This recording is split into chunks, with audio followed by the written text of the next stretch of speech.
जी दोस्तों, नमस्कार, good evening, अभिवादन मित्रों। और जैसा कि आप जानते हैं, आज की बातचीत मैं लंबी करने जा रहा हूँ आपके साथ में, काफ़ी लंबी करने जा रहा हूँ। उसका कारण क्या है? उसका कारण बड़ा सीधा-सा है कि जिस लड़ाई की हम इतने दिनों से बात कर रहे हैं, ईरान की जो लड़ाई है, ये अब नए मोड़ पर पहुँच गई है और यहाँ से आप इसकी जो अनिश्चितता है, जो इसका इंडेफिनिटनेस है, वो आप देखेंगे लगातार अब बढ़ रहा है।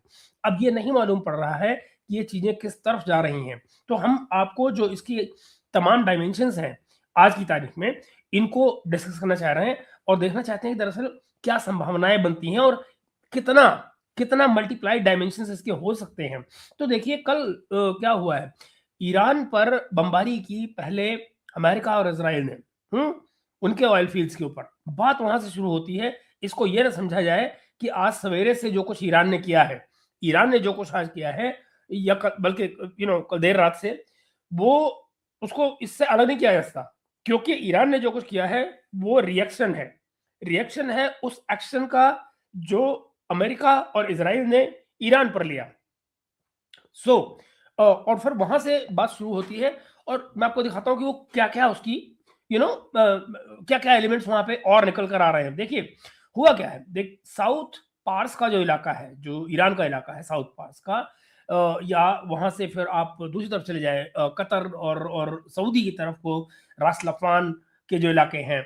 दरअसल इस तमाम यानी कि साउथ पार्स से लेकर और रास लफ़ान तक की अगर आप बात करें, तो आखिर ये लड़ाई किसने शुरू की? आज पूरी दुनिया मित्रों ये देख रही है कि ईरान ने खाड़ी पर मिसाइलें बरसा दी। यही हो रहा है ना? बात तो यही हो रही है कि ईरान ने खाड़ी पर मिसाइलें बरसा दी। कतर का जो इलाका है रास लफान, वो जल रहा है। सऊदी के तेल हब हिट हो रहे हैं और सब के सब क्या कह रहे हैं? ईरान ने इस पूरे के पूरे इलाके को आग की लपट में झोंक दिया है। यही कहा जा रहा है ना? तो अब देखिए, सवाल यहाँ पर ये आता है कि ये कहानी दरअसल शुरू की जा रही, कहाँ से शुरू की जा रही है? कहाँ से कहानी शुरू हो रही है? यानी क्या जंग जो है, जो लड़ाई है, वो रसलफान पर मिसाइलें गिरने से शुरू हुई है? या फिर जो साउथ पार्स पर बम गिराए गए हैं 5,500 टन किलो के, वो अ, वहाँ से लड़ाई शुरू होती है। तो दुनिया की जो सबसे बड़ी गैस फील्ड है साउथ पार्स, जो अ, तो वहाँ आप देखिए वो ईरान की अर्थव्यवस्था की धड़कन है मेरे भाई। ईरान की अर्थव्यवस्था की धड़कन है साउथ पार्स का इलाका, जो दुनिया का सबसे बड़ा गैस फील्ड है। आपने वहाँ पर 5,500 किलो के बम गिराए हैं और फिर आप ईरान को ये कहिए कि ईरान क्या कर रहा है बदले में? तो आज के सवाल सेगमेंट में हम जो पहली बार शुरू कर रहे हैं, वो यही शुरू करेंगे कि आखिर ये जंग किसने शुरू की। अच्छा, इससे पहले कि मैं भूल जाऊँ, मैं आपको याद दिला दूँ, जुनैद भाई कल ईद का दिन है, कल वो हमारे साथ होंगे। हो सकता है दिन में रहें, शाम को तो डेफ़िनिटली रहेंगे। और एक सेकंड, ये कोई भाई हैं, एक मैं याद कर रहा आदित्य भाई। उम, अच्छा, तो तो जंग किसने शुरू की? आदित्य ठाकरे भाई हमारे को व्हाट्सएप कर रहे हैं कहीं से। तो इसकी जो जो गैस है, किसकी गैस है, किसका तेल है, कौन किसका लेजिटिमेट टारगेट है, ये सवाल हम यहाँ पर पूछेंगे। जंग किसने शुरू की? किसकी गैस, किसका तेल, कौन है जो वैलिड टारगेट है? साउथ पार्स, साउथ पार्स का इलाका दुनिया का सबसे बड़ा गैस का फील्ड, ईरान का इलाका। पहली गोली ये चली। साउथ पार्स वही गैस फील्ड है दोस्तों, जो कतर के साथ में मिलकर नॉर्थ फील्ड एक बनाता है, जिसको नॉर्थ फील्ड कहा जाता है। दुनिया का ये सबसे बड़ा गैस रिजर्व है। एलएनजी सप्लाई की दुनिया की ये रीढ़ की हड्डी माना जाता है। इसराइल ने अमेरिकी सपोर्ट के साथ में इसी साउथ पार्स पर प्रिसाइज एयर स्ट्राइक्स की हैं। प्रिसाइज एयर स्ट्राइक्स, इसके जो जो प्लेटफॉर्म है, इसका जो कंप्रेसर स्टेशन है, जो इसका एक्सपोर्ट का इंफ्रास्ट्रक्चर है, उसको टारगेट किया गया। और उससे क्या हुआ? जो प्रोडक्शन है, जो शिपमेंट है, दोनों ही प्रभावित हुए, दोनों पर इसका नकारात्मक असर पड़ा। यानी हमला किसी मिलिट्री बेस पर नहीं किया गया दोस्तों, हमला किया गया है किसी मिसाइल साइट पर भी हमला नहीं किया गया है। हमला किया गया है ईरान की सीधे-सीधे गैस की नस पर। ये बेसिकली उसकी जान है, ईरान की गैस की। और इसका बड़ा सारा जो इलाका है वो इधर कतर में भी ज़ाहिर है इससे सब जाता है सप्लाई का, वो भी कल इम्पैक्टेड हुआ। तो क्या हुआ? ईरान के जो फॉर्मर न्यूक्लियर नेगोशिएटर रहे हैं यूएन के साथ में, उनका नाम है सैयद मोहम्मद मरांडी। उनका एक शो मैं देख रहा था, सैयद मोहम्मद मराठी साहब ने ये कहा, US attack world's largest gas field after years of sanctions. There is no longer just a military conflict. This is not just a military confrontation. Iran has now declared an economic war. मैं आपको दोबारा से इसको पढ़ देता हूं जो उन्होंने कहा है। उन्होंने कहा है, अमेरिका ने सिर्फ दुनिया की सबसे बड़ी गैस फील्ड पर हमला नहीं किया है, बल्कि इतने सैंक्शंस के, सालों के इतने चल रहे सैंक्शंस के बावजूद ये अब मिलिट्री कन्फ्रंटेशन नहीं रह गई है। उनका यह कहना है, अब ईरान ने इकोनॉमिक वॉर यानी आर्थिक युद्ध की घोषणा कर दी है। आर्थिक युद्ध की घोषणा ईरान को क्यों करनी पड़ी? क्योंकि आपने दुनिया का सबसे बड़ा गैस का जो गैस फील्ड जो है, जो कि ईरान के पास है, आपने वहां बमबारी की है।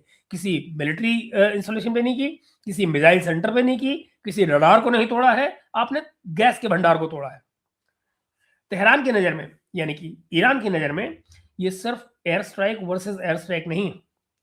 अब जो कुछ ईरान कर रहा है उसको ये नहीं कहा जा सकता कि वो एयर स्ट्राइक के बदले में एयर स्ट्राइक कर रहा है, जी नहीं। अब ये सीधे सीधे इकोनॉमी की लड़ाई हो रही है, जहां पर टारगेट है तेल और गैस की भंडार। तेल और गैस के जो भंडार हैं, अब वही टारगेट हैं दोनों तरफ, क्योंकि ईरान टारगेट बन चुका है तो वो दूसरों को क्यों छोड़ेगा।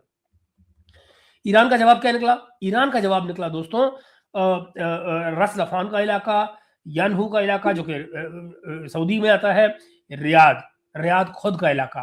अब यहाँ पर सऊदी अरब जो है वो कुछ अलग गाना गा रहा है।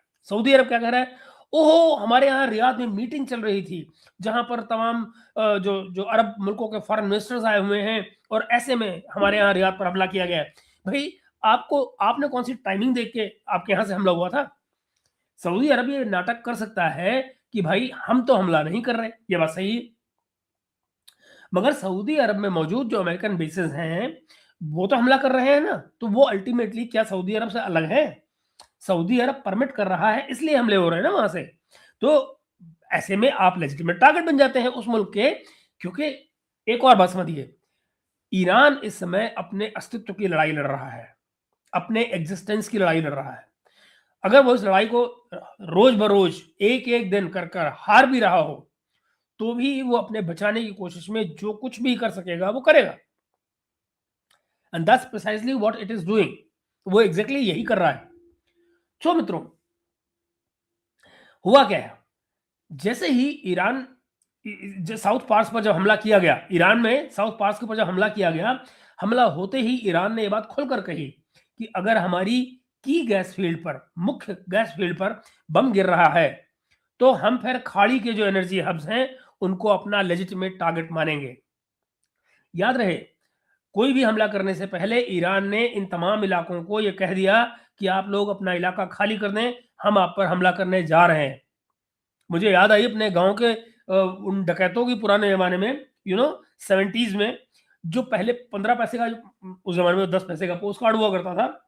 पोस्ट कार्ड में चिट्ठी लिख के आती थी कि भैया बात सुनो, जो इंतजाम करे हो कर ही लो, कल हम तुम्हारे यहाँ डाका डाले आप वो जो तुम्हें करना हो कर लो, कल तुम्हारे यहाँ डाका डालने आ रहा है तो वो उसके बाद बाकायदा डाका पड़ता था।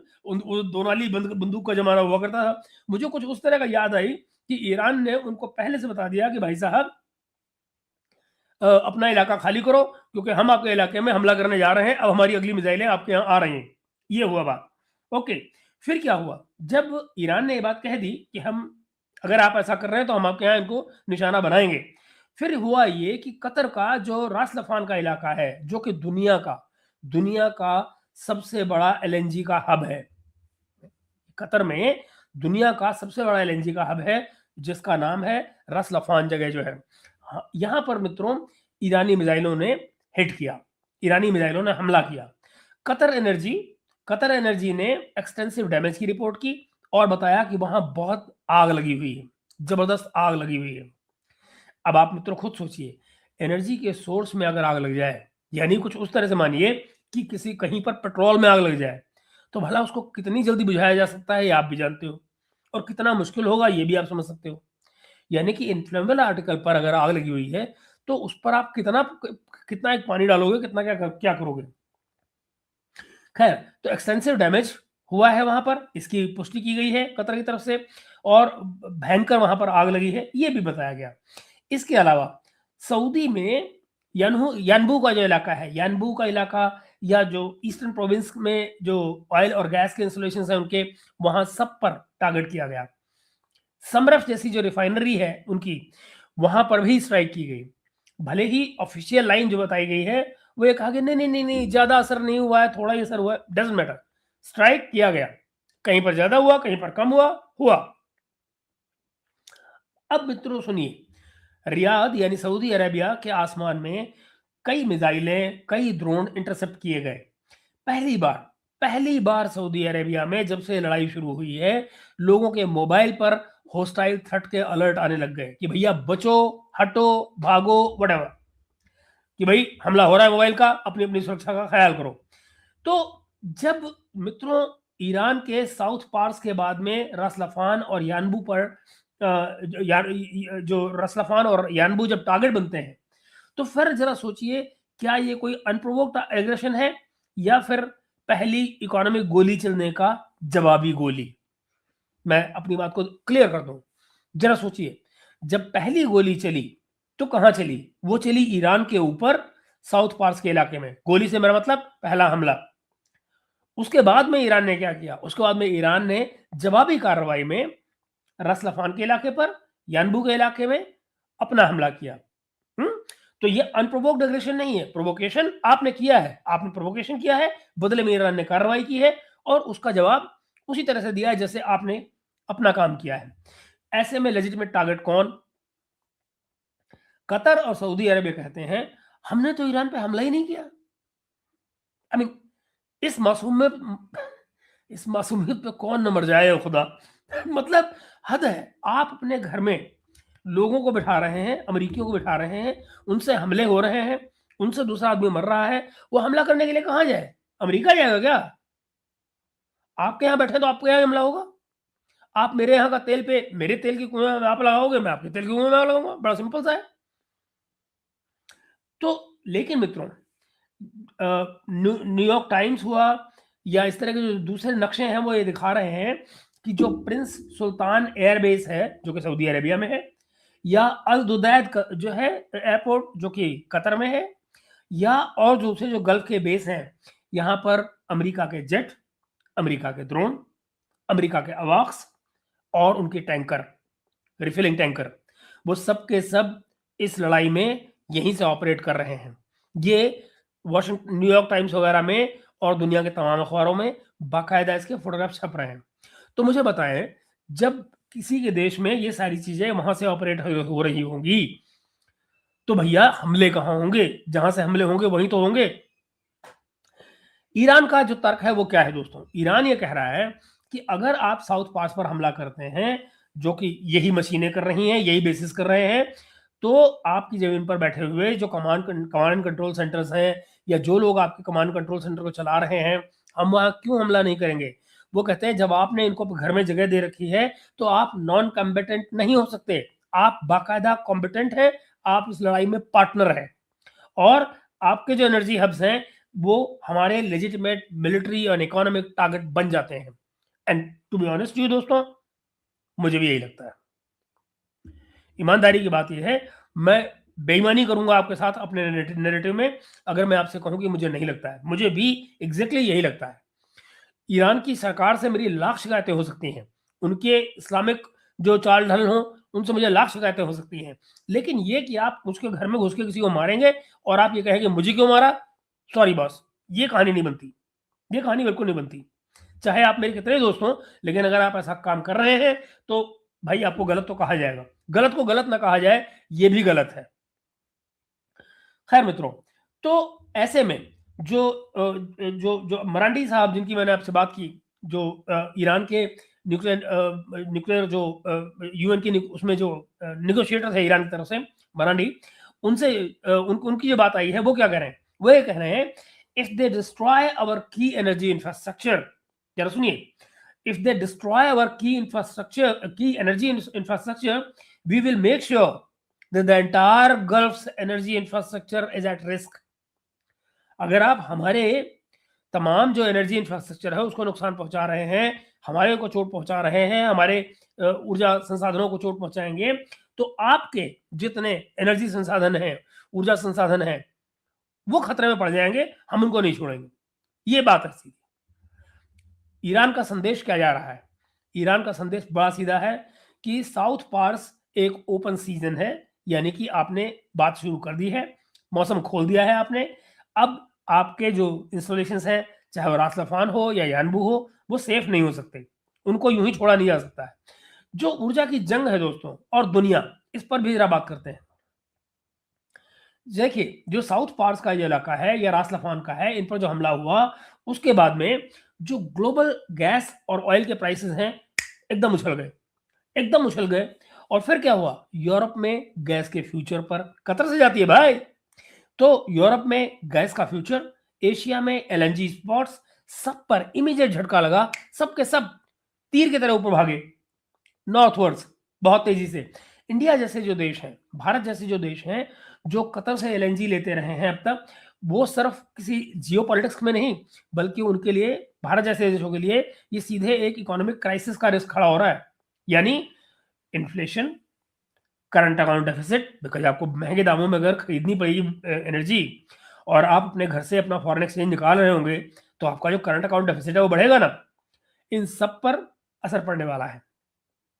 मित्रों, एक बात समझिए, जब हम कहते हैं ना सब कुछ सेफ है भारत में, वो उस तरह से सेफ नहीं है।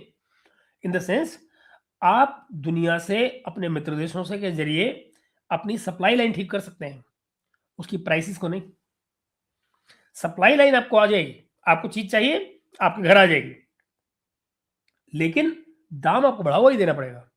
और बढ़े दाम का मतलब ज्यादा फॉरेन एक्सचेंज देना, ज्यादा पैसे देने का मतलब आपके घर में जो मौजूद आपका फॉरेन एक्सचेंज है वो कम होना, नतीजन आपका जो तमाम करंट अकाउंट डेफिसिट है उसका बढ़ना।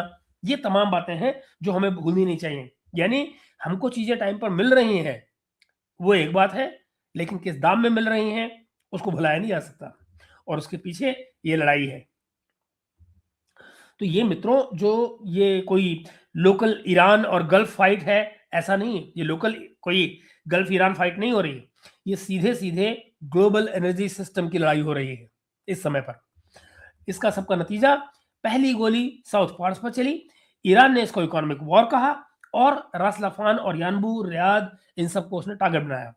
मैसेज क्या जाता है? मैसेज ये जाता है दोस्तों, अगर हमारी गैस, हमारा तेल सुरक्षित नहीं है, तो तुम्हारा भी नहीं है। उम्मीद ना करो कि सुरक्षित होगा तुम्हारा।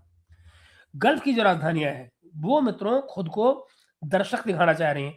हमने क्या किया है? हम तो यूं ही देख रहे हैं, यहां बैठे हुए, मार तो अमरीकी रहे हैं, मगर अमरीकी कहां बैठे हैं? तुम्हारे घर में बैठे हैं।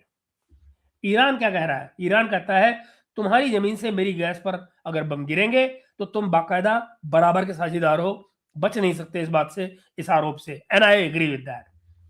असल सवाल ये नहीं है दोस्तों कि ईरान ने खाड़ी पर हमला क्यों किया। सवाल यह है कि जो कहानी है, साउथ पार्स पर जो गिरे हुए पहले बम से ये कहानी शुरू की जाएगी। जो पहला बम 5,500 किलो का गिराया गया वहां पर, वहां से बात शुरू की जाएगी, और फिर जो रास लफान पर गिरी हुई आखिरी मिसाइलें हैं उन पर बात की जाएगी। अगर इसको इकोनॉमिक वॉर माने, तो आप मानकर चलिए, हर एक गैस फील्ड और हर एक रिफाइनरी अब लड़ाई के मैदान में बदल चुकी है। इस हिस्से में जो मैंने अब तक आपसे बात की, आपने देख लिया कि जो हम किस बारे में बात कर रहे हैं। यहाँ एक और कहानी चल रही है, उस पर भी बात करते हैं। वो क्या है?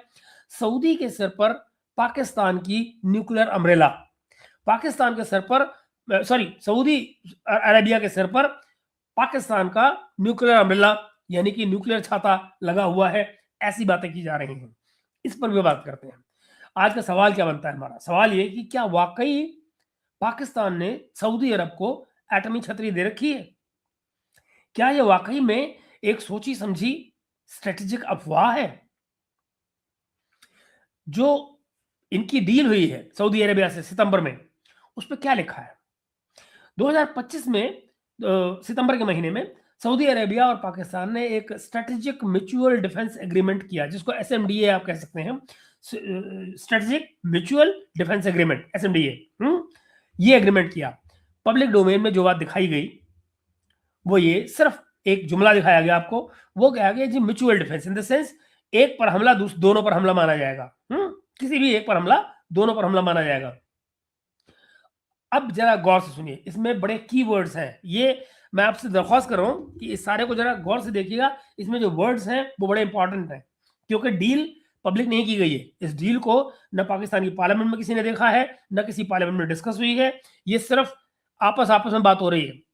मिलिट्री टू वहां के एस्टेब्लिशमेंट से यहाँ की एस्टेब्लिशमेंट, ये बातचीत चल रही है। बाकी कुछ बातों को लीक किया गया है और उससे आपको कुछ चीजों का अंदाजा लगता है। हम उस फ्रेमवर्क पर बात करने जा रहे हैं। देखिए, तो बताया क्या गया है, इसमें कुछ वर्ड्स हैं।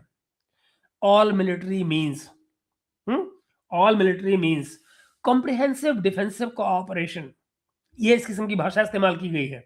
अब इसके मतलब आप जरा निकालिएगा। फिर आता है एक और, आर्म्स कंट्रोल एसोसिएशन जैसे जो लोग हैं, और जो आर्म्स कंट्रोल एसोसिएशन है या वेलफेयर सेंटर जैसे जो लोग हैं, ये लोग इस पर बात करते हैं और क्या कहते हैं, टेक्स्ट में कहीं भी न्यूक्लियर या एटॉमिक शब्द नहीं है। ये बड़ी ब्रिलियंट बात है दोस्तों, कि ये बहुत अकलमंदी की बात कर रहे हैं ये लोग। तो वो कह रहे हैं टेक्स्ट में कहीं भी न्यूक्लियर नहीं है, न्यूक्लियर जैसा शब्द नहीं है, एटॉमिक जैसा शब्द नहीं है। ओके, ये मेरे लिहाज से एक टेक्निकल बात हो सकती है, इससे ज्यादा कुछ नहीं। मगर साथ ही क्या कहते हैं, लिखित रूप में कहीं भी कोई न्यूक्लियर गारंटी नहीं दी गई है। लिखित रूप में कोई न्यूक्लियर गारंटी नहीं दी गई है। जानबूझकर चुप्पी रखी गई है क्या? न पाकिस्तान की संसद में कोई बहस की गई, खुली बहस हुई, न ही सऊदी अरब में जो उनकी शूरा काउंसिल है वहां कोई बात की गई, ना ही कोई क्लॉज बाय क्लॉज चर्चा की गई कि दरअसल यहां हुआ क्या है, बात क्या हुई है, डिफेंस एग्रीमेंट है क्या। बेल्फर और जो बीबीसी दोनों ने क्या कहा है सुन लीजिए। वो ये कहते हैं, public documents do not mention nuclear guarantees. मैं आपको दोबारा पढ़ दूंगा, जरा सुनिए। Public documents do not mention nuclear guarantees but rumors of secret clauses and understandings are likely given Saudi Arabia's long standing nuclear ambitions। यानी कि जो पब्लिक डॉक्यूमेंट हैं वो कहीं भी पाकिस्तान की तरफ से न्यूक्लियर गारंटी की बात नहीं करते हैं, लेकिन इस बात की अफवाहें गर्दिश कर रही हैं कि इस सारे में कुछ गुप्त क्लॉजेज रखी गई हैं, या आपसी इस बात की अंडरस्टैंडिंग है कि उनको न्यूक्लियर मिला हुआ है पाकिस्तान से। इसका शक इसलिए भी बढ़ जाता है कि सऊदी अरेबिया की ये बहुत पुरानी इच्छा रही है कि उसके पास न्यूक्लियर एक्सेस हो, न्यूक्लियर वेपन्स का। अब इस बात को मैं भी आपको और डिबेट में, इसको मैं आगे आपको और इस पे एक्सटेंसिवली बात करता हूं, क्योंकि इसमें बहुत सारे मायने छिपे हुए हैं। यानी ये भी हो सकता है दोस्तों कि ये न्यूक्लियर शब्द जो है वो जानबूझकर गायब किया गया हो, जानबूझकर न्यूक्लियर शब्द का इस्तेमाल न किया गया हो। क्यों न किया गया हो बताता हूं आपको। ये इसलिए नहीं किया गया ताकि जो एनपीटी है, nuclear proliferation treaty, NSG, IAEA और अमेरिका वाशिंगटन, इनके सामने कोई सीधा सीधा केस ना आए बात करने के लिए। लेकिन इतनी एम्बिग्यूटी छोड़ी जाए कि दुनिया सोचे यार हो सकता है कि न्यूक्लियर हमला मिला हुआ हो सऊदी अरेबिया को और इसमें कुछ शक की गुंजाइश है। जो एम्बिग्यूटी है इसमें वही हथियार बन जाती है, जो एम्बिग्यूटी है वही यहां पर हथियार बन रही है। सलमान अल अंसारी, अब आप कहें सलमान अल अंसारी कौन है? सलमान अल अंसारी सऊदी अरब के लीडिंग डिफेंस एक्सपर्ट माने जाते हैं। अल अरबिया जैसे जो अखबार हैं या और तमाम जो अरबियन चैनल्स हैं वहां पर ये अक्सर आते रहते हैं। और एक तरह से यूं मानिए इनकी जो हैसियत है वो ये है, जनाब सलमान अल अंसारी की इनकी हैसियत ये है कि इनको सरकारी संवाददाता आप नहीं कह सकते, इनको सरकारी तौर पे माउथ पीस नहीं कह सकते इनका, बल्कि शायद कह सकते हैं माउथ पीस कह सकते हैं, लेकिन औपचारिक नहीं है। यानी कि ये सऊदी अरब की सरकार की बात कर रहे होते हैं, लेकिन सरकार के पास ऐसे में ऑप्शन क्या खुला रहता है कि अगर कहीं कोई बात बिगड़ जा रही है, स्टेप बैक करना है, तो वो हमेशा कहते हैं भाई वो स्वतंत्र रूप से एक्सपर्ट हैं, उन्होंने बात कह दी होगी। लेकिन दरअसल ये रिप्रेजेंट कर रहे होते हैं उस आइडिया को जो कि किंगडम से निकल रहा होता है। ओके, आओ बात करते हैं इसके बाद। तो सलमान अल अंसारी जो है वो क्या कहते हैं, जियोपॉलिटिकल एनालिस्ट हैं ये वहां के, सऊदी अरब के। अरब न्यूज या जो ग्लोबल चैनल्स हैं वहां पर रेगुलर आते रहते हैं। प्रो सऊदी जो लॉबिंग है अमेरिका में, उसका इकोसिस्टम का ये हिस्सा है, बल्कि फाउंडर है। अभी एक ताजा इंटरव्यू में उन्होंने बात कही, क्या कही? इफ ए वॉर विद, जरा सुनिएगा, if a war with Iran escalates, Riyadh can activate its defence pact with Pakistan and rely on the nuclear umbrella. ये कल की बात है जो उन्होंने कही, यस्टरडे। क्या कहें? If war with Iran escalates, अगर ईरान के साथ में लड़ाई बढ़ जाती है तो सऊदी अरेबिया पाकिस्तान के साथ में मौजूद अपना जो सिक्योरिटी पैक्ट है उसको एक्टिवेट कर सकता है और न्यूक्लियर अम्ब्रेला की डिमांड कर सकता है कि उसका जो न्यूक्लियर अम्ब्रेला है उसको एक्टिवेट किया जाए। आप जरा देखिए कितनी बड़ी बात है। ये जो शब्द है न्यूक्लियर अम्ब्रेला, ये ट्रीटी का जो टेक्स्ट है उसमें नहीं है, ऐसा दोनों मानते हैं, दोनों कहते हैं, किसी ने वो ट्रीटी देखी नहीं है। लेकिन जो स्टेट अलाइंड एनालिस्ट है, ये जो सलमान अंसारी है, ये इस तरह के एनालिस्ट जो है, या पाकिस्तान में जैसे हमारे कमर सीमा है, जो कि स्टेट के माउथ पीस माने जाते हैं, उनके मुंह से ये शब्द बार बार आ रहे हैं। रिमेंबर, मैं आपको इस बारे में और डिटेल्स अभी देने जा रहा हूं तुरंत। ये जो इस किस्म के जो लोग होते हैं, दरअसल का काम क्या होता है? इनका काम होता है मित्रों ट्रायल बैलून उड़ाना। ट्रायल बैलून उड़ाना इनका काम होता है।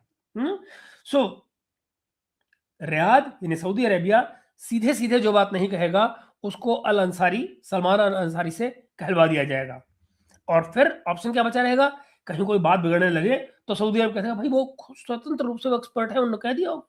लेकिन दरअसल वो नैरेटिव वही दे रहे होते हैं जो कि किंगडम का होता है। अब इसी पर ले लीजिए कमर चीमा की बात। कमर चीमा की मैं बताता हूँ।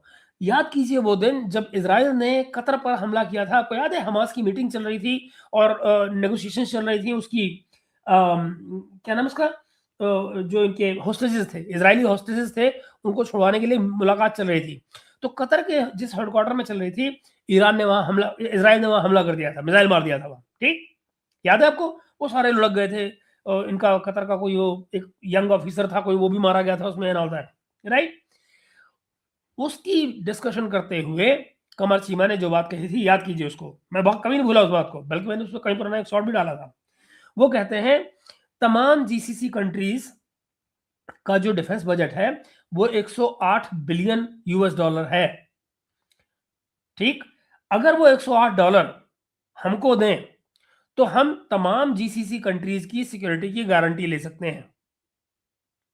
ये बात किसने कही थी? पाकिस्तानी एस्टेब्लिशमेंट के माउथ पीस रहने वाले कमर चीमा।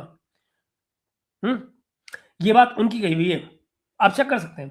ओके नाउ, तो गल्फ देशों के जो 108 बिलियन डॉलर का जो उनका डिफेंस बजट है, उसके बदले में ये कहते हैं कि पाकिस्तान कलेक्टिव डिफेंस की गारंटी ले सकता है तमाम जीसीसी कंट्रीज की।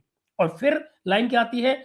हमारे पास, ये भी उन्होंने उसी शो में कहा था, इमीडिएटली उसी शो में कहा था, हमारे पास ऐसी टेक्नोलॉजीज हैं जिसके बारे में मैं इसके बारे में ऑनलाइन बात नहीं करना चाहता हूं, मैं यहां पर बात नहीं करना चाहता हूं, बोलना नहीं चाहता हूं, लेकिन हमारे पास वो चीजें हैं, कुछ ऐसी चीजें हैं। अब वो चीजें क्या है भाई?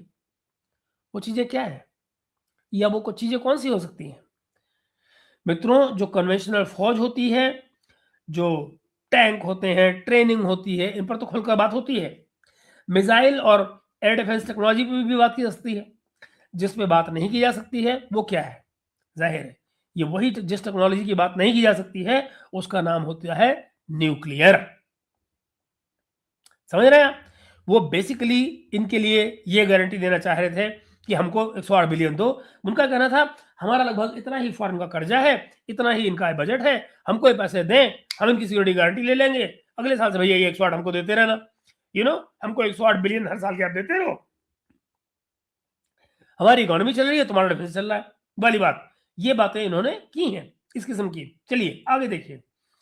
सऊदी अरब से जब सलमान अंसारी जो है वो न्यूक्लियर अम्ब्रेला को नॉर्मलाइज करते हैं पाकिस्तान के रिश्तों में, और पाकिस्तान की तरफ से चीमा जब 108 बिलियन डॉलर की बात करते हैं और ये कहते हैं कि हम सीक्रेट, हमारे पास टेक्नोलॉजी मौजूद है, तो सीक्रेट टेक्नोलॉजी कौन सी भैया? यही तो हैदराबाद, और क्या है? भूखे नंगे लोग हो तुम। दोनों मिलकर वही नैरेटिव बनाते हैं दोस्तों, जो कागज पर नहीं लिखा गया है, जो दिमाग में लिखा जा रहा है। ये वही नैरेटिव है। और आपको याद दिलाता हूं, ये बात हवा में नहीं हो रही। आप लिंडसे ग्राहम की याद करिए। लिंडसे ग्राहम जो कि इसी रिपब्लिकन पार्टी में है बाकायदा, और एमबीएस की बात करिए, उनके बीच की जो बातचीत है जिसमें लिंडसे ग्राहम जो है वो कहते हैं कि मेरी एमबीएस से बात हुई थी और एमबीएस ने ये कहा, I do not need uranium two make a bomb. हमको यूरेनियम की कोई जरूरत नहीं है बम बनाने के लिए। क्यों? मैं पाकिस्तान से हमेशा खरीद सकता हूं। I can by one from Pakistan. आज तक सऊदी अरब ने या एमबीएस ने इसको डिनाई नहीं किया। ये बात चाहे कोई हंसी मजाक में कहे या इससे कोई कॉन्सेप्ट बनाया जाए, ईरान के पास अगर बम आया तो सऊदी अरब सीधे पाकिस्तान की ओर देखेगा, ऐसा इनको कहना है। इस बात का मतलब ये निकलता है। अब जरा ट्रायंगल पूरा करिए। रियाद अलाइंड एनालिस्ट यानी कि सलमान अल अंसारी वो कह रहे हैं न्यूक्लियर अम्ब्रेला की बात कि पाकिस्तान के पास से हमको मिल रहा है। पाकिस्तान अलाइंड कमेंटेटर कमर चीमा वो क्या कहते हैं, collective defence plus secret technology. आप जानते हैं वो सीक्रेट टेक्नोलॉजी क्या है, जाहिर है न्यूक्लियर। अमेरिकन सेनेटर का बयान, ग्राहम लिंडसे का बयान कि सऊदी अरेबिया के एमबीएस जो हैं वो इनसे कहते हैं कि I can always bye nuclear bomb from Pakistan, है कि नहीं। ये तीनों मिलकर इस एम्बिग्यूटी को क्रेडिबिलिटी देते हैं। इसका फायदा किसको है और किसको खतरा है, इस पर बात करते हैं। रियाद को इससे डिटरेंस मिलता है, यानी कि रियाद को ये कहने के लिए मिल जाता है कि हमारी तरफ कोई आंख उठा के ना देखे, हमारे पास पाकिस्तान वाला न्यूक्लियर बम हमारे पास भी है, क्योंकि जो पाकिस्तान के पास है वो हमारे पास भी है। ईरान और इजराइल के लिए इसका एक मैसेज है, वो क्या है कि हम अकेले नहीं है, हमारे साथ पाकिस्तान का न्यूक्लियर बम भी है। यू नो इस्लामाबाद को भी लीवरेज है और इस्लामाबाद को पैसा मिलता है, तेल मिलता है, इससे पेट्रो डॉलर मिलते हैं। पेट्रो डॉलर के बदले में सिक्योरिटी, ये उनका कॉन्सेप्ट है। पाकिस्तान का सीधा मतलब ये है पेट्रो डॉलर हमको तुम दो, हम तुमको सिक्योरिटी आर्किटेक्चर में केंद्रीय भूमिका निभाएंगे, सेंट्रल रोल आपके लिए निभाएंगे आपकी सिक्योरिटी में, अगर हमको आप पेट्रो डॉलर दे रहे हैं। पेट्रोल डॉलर जो भी मैं उसको ही पेट्रोल डॉलर कह रहा हूँ। दूसरों के लिए क्या खतरा है, तेहरान हुआ, तेल अवीव, दिल्ली, ये सब के सब इसको प्रोलिफरेशन थ्रेट की तरह से देखते हैं।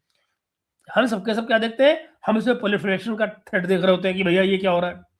जो बेलफर का सार है, बेलफर की जो बात कही जा रही है, उनका जो सार है वो क्या है, कहते हैं not yet a formal Saudi nuclear umbrella, not yet a formal Saudi nuclear umbrella, but nuclear ambiguity by design, nuclear ambiguity by design, it is enough to deter the adversaries. ये काफी है इतनी कि जो दुश्मन है वो जरा पीछे हट के रहे, not enough to trigger explicit sanctions.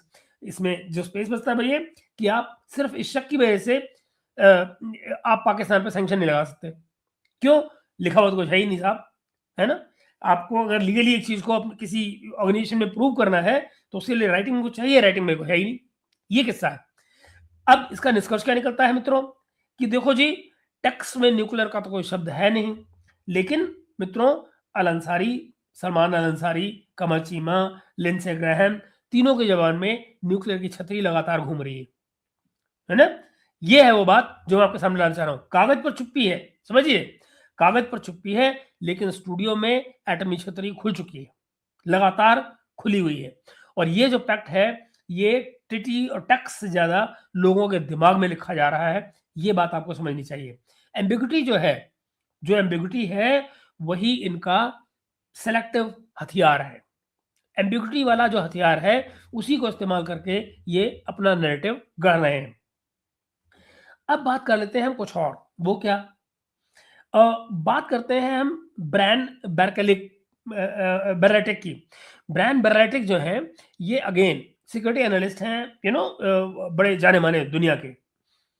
वो कुछ और कह रहे हैं। वो क्या कह रहे हैं, इसकी तीसरी परत ग्रेट पावर चेस बोर्ड, जो ग्रेट जिसके बेसिस पे मैंने आपको आज का थंबनेल भी दिया है, जो ग्रेट पावर चेस बोर्ड है वो उसकी बात करते हैं। वो क्या कहते हैं, वो एक बातचीत में बता रहे हैं कि Iran war is a gateway, Iran war is a gateway to war with China and Russia. जो लड़ाई ईरान के साथ में हो रही है वो दरअसल ऐसा दरवाजा है जहां से चाइना, यानी कि ईरान के जरिए जो लड़ाई लड़ी जा रही है वो चाइना और रशिया से लड़ी जा रही है, ऐसा कहना है ब्रैन बेरेटिक का। समझ ना, यानी ईरान की जो जंग है वो बीजिंग से मॉस्को तक कैसे जाती है, आइए उस पर भी बात कर लेते हैं। देखिए, अमेरिका की एक लॉन्ग टर्म स्ट्रेटजी है, वो क्या है? रशिया, चाइना, ईरान तीनों पर दबाव रखना है। यूरोप में रशिया और इंडो पैसिफिक में चाइना, वेस्ट एशिया में ईरान। ये सब एक ही गेम के अलग अलग मोर्चे हैं। अमेरिका फर्स्ट मीन्स, जब आप अमेरिका फर्स्ट की बात करते हैं तो America first means confronting Russia, confronting China and confronting Iran together. America first का मतलब यही होता है कि आप एक साथ रशिया, चाइना और ईरान से लड़ रहे हैं, अलग अलग नहीं लड़ रहे हैं। ये है ईरान वॉर, वो इस सारी स्ट्रेटजी का एक टेस्टिंग ग्राउंड है। कैसे?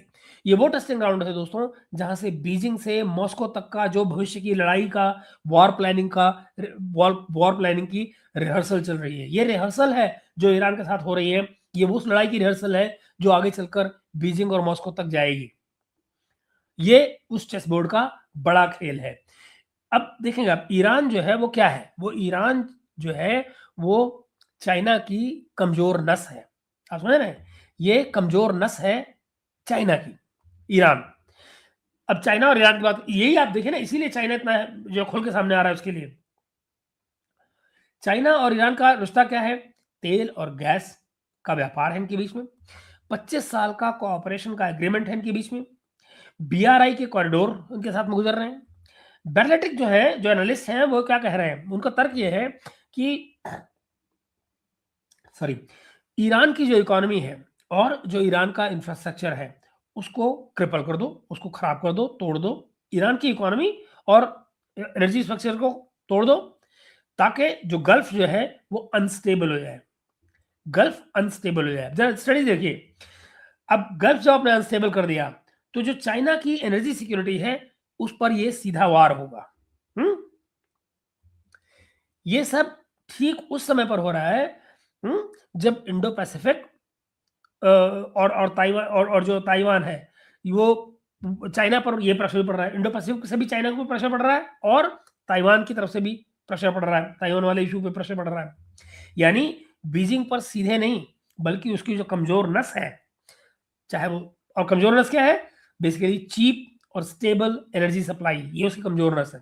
क्योंकि किसी भी कमर्शियल एम्पायर को चलाने के लिए energy is the basic need. तो ये ईरान की उस कमजोर नस पर इस समय पर, जो कि सस्ती और स्टेबल एनर्जी सप्लाई है, उस पर हमला किया गया है। ऐसा करना है बैलेटिक का। ईरान को इसमें आप ये देखिए कि वो ईरान क्या है? ईरान साउथ, उसका क्या कहते हैं, रशिया का साउथ लिंक भी है एक किस्म का। जो रशिया का सदर्न फ्लैंक है वो भी ईरान बनता है। तो रशिया और ईरान को जरा गौर से देखिए, वहां क्या क्या हो रहा है। सीरिया में ईरान पार्टनर है रशिया का। कैस्पियन और जो कॉकेशस जो है, वहां पर पर्शियन गल्फ कॉरिडोर का हिस्सा है वो। ठीक, ये रिश्ता बनता है ना रशिया से। अगर ईरान जो है वो लगातार कमजोर हो रहा है मेरे भाई, या ईरान लगातार डिस्टेबलाइज हो रहा है, तो रशिया का जो सदर्न फ्लैंक है, रशिया का जो दक्षिणी जो क्षेत्र है, जिसमें ब्लैक सी आता है, कॉकेसस आता है, वेस्ट एशिया आता है, ये ज्यादा वॉलेटाइल हो जाएगा। इसका परिणाम क्या होगा? परिणाम ये होगा इसका दोस्तों कि मॉस्को को यूक्रेन के साथ साथ साउथ में भी हैवी बैलेंसिंग करनी पड़ेगी, है ना? इससे क्या होगा? इससे अमेरिका को स्ट्रेटेजिक एडवांटेज मिलता है। कैसा एडवांटेज है? और सुनिए, ये गेटवे टू वाइडर वॉर, यानी कि ये दरवाजा खुलता है यहां से फिर बड़ी लड़ाई का। उसका सिनेरियो कैसे बनता है, चलते हैं देखते हैं वो भी। जो वर्स्ट केस स्केच बनता है इसका, जो वर्स्ट केस की तस्वीर बनती है, वर्स्ट केस बनता है, वो क्या है? ईरान वॉर लंबा चलता है। मानिए ईरान वॉर लंबा चलता है अगर, तो क्या होगा? एनर्जी वॉर्स चलेंगे, प्रॉक्सीज पैदा होंगे। जाहिर है, एक तरह से उन्होंने सीरिया के चलते आईएसआईएस पैदा किया था, यहाँ कोई और पैदा हो जाएंगे, है ना? सबोटाज की एक्टिविटीज होंगी पूरे इलाके में। ये है वो खेल जो चलेगा। आगे देखिए, अभी खत्म नहीं हुई बात। जरा मैं सिनेरियो बिल्टअप आपके साथ दोबारा से कर देता हूं, फिर से सिनेरियो बिल्टअप करता हूं आपके लिए। ईरान वॉर अगर लंबा चलता है, एनर्जी वॉर्स होंगे, प्रॉक्सीज पैदा होंगे, सबोटाज होगा। फिर क्या होगा? चाइना और ईरान की मदद में, जब चाइना और ईरान की मदद में क्या होगा? चाइना अगर ईरान की मदद में इनडायरेक्टली इन्वेस्ट करता है, चाइना इन्वेस्ट करता है अगर, तो क्या आएंगे? हथियार, फाइनेंस, लॉजिस्टिक्स, यही वो चीजें हैं ना जिनमें चाइना इन्वेस्ट करेगा। रशिया अपने सदर्न फ्लैंक में क्या करेगा, वो सीरिया वाले फ्रंट पर प्रेशर झेलेगा और साथ में ईरान को सपोर्ट करेगा। आप देख रहे हैं ना, सीरिया में कुछ कर नहीं पाया था ना, जब चेंज किया गया तो रशिया कुछ नहीं कर पाया। लोग कहते रहे भाई क्यों रशिया नहीं आया, नहीं आ पाया, क्यों, उसको फंसा रखा वहां पे यूक्रेन में। इसीलिए यूक्रेन जरूरी है इनके लिए, तो फंसा पड़ा है, कहीं नहीं आ सकता है। तो रशिया जो है वो सदर्न फ्लैंक में उसके ऊपर चूंकि प्रेशर होगा तो ईरान को सपोर्ट करता रहेगा, तो और अंगेज रहेगा। किसी भी मिसकैलकुलेशन से, कोई भी जो मिसकैलकुलेशन होएगी, उससे फिर साउथ चाइना सी या जो पूर्वी यूरोप है वहां पे नए फ्लेयर अप होंगे। मल्टी फ्रंट जो ग्रेट पावर कन्फ्रंटेशन है वो शुरू होती है वहां पे। जगह जगह पर आपके फ्रंट अगर खुल जाते हैं तो जो ग्रेट पावर कन्फ्रंटेशन में इतनी सारी जगहों पर एक ऐसी देश का लड़ पाना जो इकोनॉमिकली पहले ही कमजोर हुआ पड़ा हो, प्रॉब्लम है, बहुत बड़ी प्रॉब्लम है। आइडिया क्या है, डिसइंटीग्रेशन बनता है फिर उससे, कम से कम उम्मीद तो यही है। तो इसके लिए ऐसे सिनेरियो पे बर्लेटिक साहब क्या कहते हैं, वो कहते हैं Iran war is a gateway, Iran war is a gateway. अगर अमेरिका यहां पर ओवर रीच करता है तो दरवाजा रशिया और चाइना के साथ बड़े टकराव की तरफ को खुलेगा, यानी कि रशिया और चाइना के साथ में जो बड़ा टकराव होना है उसका दरवाजा ईरान के जरिए खोला जा सकता है, ऐसा उनको लगता है। ऐसा जो है वो अमेरिकन स्ट्रेटजी मानी जाती है। इसमें मैं आखिर में आपको सिर्फ एक बात कहूंगा, ब्लैक बर्लेटिक के मुताबिक दोस्तों, साउथ पार्स, रेसलाफेन या जो प्रिंस सुल्तान बेस है, ये सिर्फ खाड़ी के नक्शे पर नहीं है। ये उनकी जो इनविजिबल लाइंस हैं, जो वो लाइंस जो आपको नजर नहीं आती हैं, वो बीजिंग और मॉस्को तक जाती हैं। हर एक बम, हर एक मिसाइल, और वो सिर्फ ईरान को नहीं बल्कि रशिया और चाइना की जो कमजोर नसें हैं उनको भी हिट कर रहे हैं। आपको इस सारे के सारे मामले को इस तरह से भी देखने की जरूरत है। अब जरा सोचिए, मैं आपको एक और कॉन्सेप्ट की तरफ ले चलता हूं। वो कॉन्सेप्ट हमें देते हैं colonel Lawrence Wilkerson. Lawrence Wilkerson हमको क्या बता रहे हैं जनाब, वो कहते हैं, ये उनकी जो आवाज है ये क्या है, ये जानते हैं आप? ये पहले चीफ ऑफ स्टाफ रहे हैं कॉलिन पावल के। कॉलिन पावल जो कि अमेरिका में, आपको याद है, इनकी मिलिट्री हेड किया करते थे। तो वो क्या कह रहे हैं, उनकी कोर वार्निंग है, वो मूल जो आपको वार्निंग दे रहे हैं, वो कहते हैं 3 बिंदु है उनके, 3 पॉइंट पर वो वार्निंग दे रहे हैं। अफगानिस्तान ओवर रीच की बात कर रहे हैं, अफगानिस्तान, इराक, सीरिया के बाद में ईरान लेवल जो वॉर लॉजिस्टिक्स है, ये पॉलिटिकल और आर्थिक रूप से सस्टेनेबल नहीं है। उनका कहना है कि ईरान कि अफगानिस्तान में जो कुछ कर लिया अमेरिका ने, और इराक में जो कुछ कर चुका, सीरिया में जो कुछ कर चुका, उसके बाद में अब जो कुछ ईरान में कर रहा है, ये लॉजिस्टिक्स के लेवल पे, राजनीतिक लेवल पे, इकोनॉमी के लेवल पे सस्टेनेबल नहीं है। इसको लॉन्ग टर्म में सस्टेन नहीं किया जा सकता है। इकोनॉमी, इस पे जो तरह तरह के जो बोझ आएंगे अमेरिका पे, वो अमेरिका सस्टेन नहीं कर सकता है, ये इनका कहना है। इसका कारण भी देते हैं, वो कहते हैं गल्फ अलायंसेस का भरोसा टूटेगा इससे, जो कि कहीं ना कहीं आपको नजर भी आ रहा है। अब धीरे धीरे गल्फ अलायंसेस में बात उठने लग गई है ना, कि भाई अगर अमेरिका अमेरिका हमको डिफेंड ही नहीं करता है तो अमेरिका का हमारे बीच में बैठने का फायदा क्या है? भाई अगर अमेरिका बेस हमारे इस्तेमाल कर रहा है लेकिन बचा इजराइल को रहा है, तो क्या है भाई, हमें हमें कौन बचाएगा फिर? हम तो इन पे भरोसा कर रहे हैं कि हमको बचाएंगे। सऊदी अरब पर अल्टीमेटली आप देखिए, सऊदी अरब के साथ में अमेरिका की डिफेंस डील है ना। पाकिस्तान के बाद में अगली डील उन्होंने किससे की थी? अमेरिका से। तो अगर गल्फ के बेसों पर हमला हो, अगर गल्फ के बेसिस पर हमले हो रहे हैं और आखिर में अमेरिका पीछे हटे या कंप्रोमाइज करे, तो फिर भैया रियाद, दोहा, अबू धाबी, ये सब पूछेंगे ना कि भाई हम अमेरिका पर भरोसा क्यों करें, हमारे पास क्या बचा अमेरिका पर भरोसा करने के लिए? ग्लोबल ऑर्डर का दोस्तों यहां पे शिफ्ट आता है। अगर अमेरिकी जो स्ट्रेटेजिक ऑब्जेक्टिव है, अगर अमेरिका अपना स्ट्रेटेजिक ऑब्जेक्टिव हासिल नहीं कर पाता है, तो जो रशिया चाइना वाला जो नैरेटिव है वो फिर मजबूत होगा, वो फिर मजबूत होगा। भाई अगर अमेरिका वो जो कुछ करना चाहता है ईरान में नहीं कर पाता है, तो फिर दुनिया ये कहेगी ना कि यार जो बात रशिया और चाइना कह रहे थे वही ठीक है ना। यानी वो बात क्या है, यानी कि अमेरिका अब अनबीटेबल नहीं है। ऐसा नहीं है कि अमेरिका हार नहीं सकता है, मतलब अमेरिका हार सकता है। क्यों?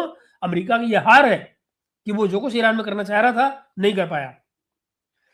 डॉलर, सैंक्शंस और इंस्टीट्यूशंस, इनकी जो पावर है, अमेरिकी डॉलर, अमेरिकी सैंक्शंस, अमेरिकन इंस्टीट्यूशंस, इनकी जो ताकत है वो कमजोर पड़ेगी इससे। ये वो बात है। अब देखिए, लगातार अमेरिका अगर वॉर मोड में ही ऐसे ही चलता रहता है तो इसका मतलब है कि जो डोमेस्टिक सर्वेलेंस है, जो इमरजेंसी पावर्स है, जो पोलराइजेशन है, ये सब के सब, इन सब की वजह से ईरान के, और फिर ईरान का ऊपर से गड़बड़, ईरान में जो कुछ अमेरिका कर रहा है, इस सब के बीच में खुद अमेरिका के अंदर जो पॉलिटिकल इंस्टेबिलिटी है वो बढ़ेगी। बाय द वे, वो ऑलरेडी बढ़ रही है।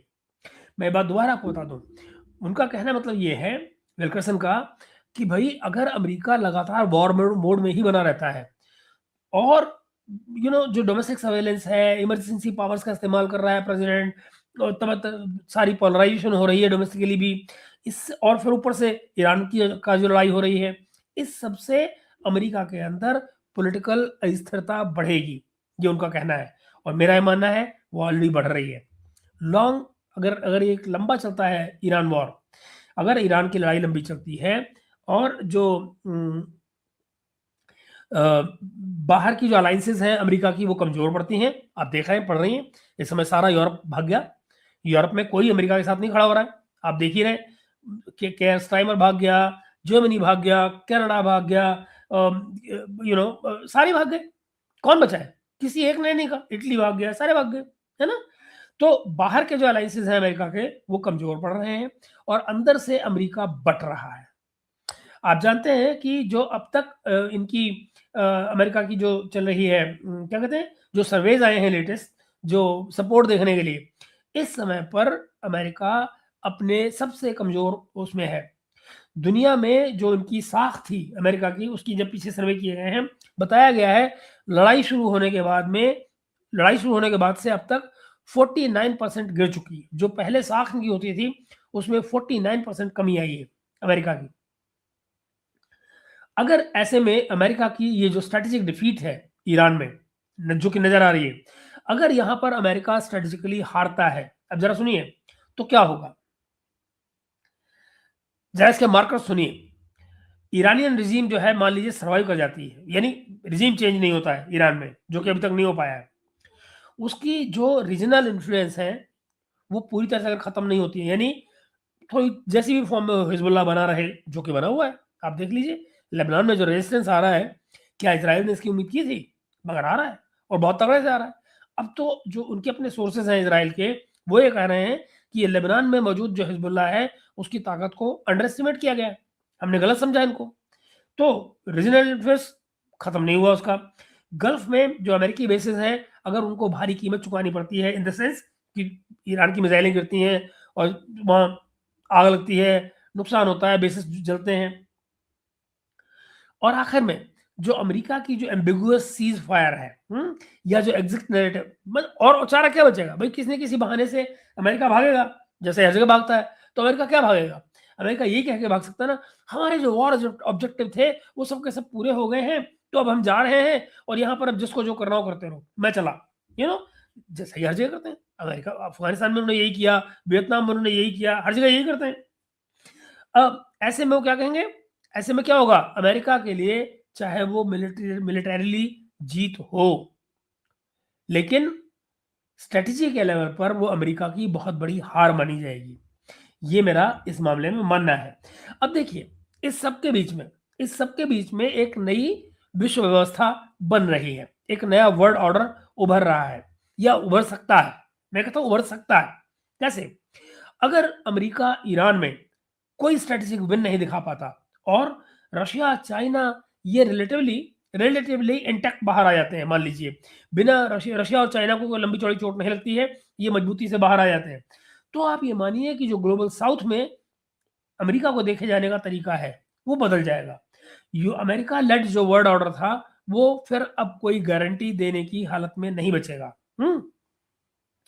ये जो सब मैं आपको बता रहा हूं, ये मल्टीपोलैरिटी, जो रीजनल पावर्स की जो असर्टिवनेस है, और जो यूं कहिए आप ऑल्टरनेटिव सिक्योरिटी आर्किटेक्चर है, जहां पे सऊदी, पाकिस्तान, चाइना, ईरान और रशिया, ईरान, सीरिया, ये जो सारा बनता है भाई, ये अपना सिक्योरिटी आर्किटेक्चर है ना।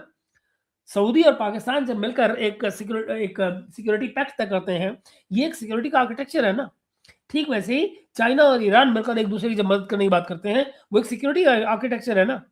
या कि रशिया, ईरान और सीरिया जब मिलकर कुछ करने की कोशिश करते हैं, तो वो भी एक सिक्योरिटी आर्किटेक्चर का बढ़ावा बनता है ना।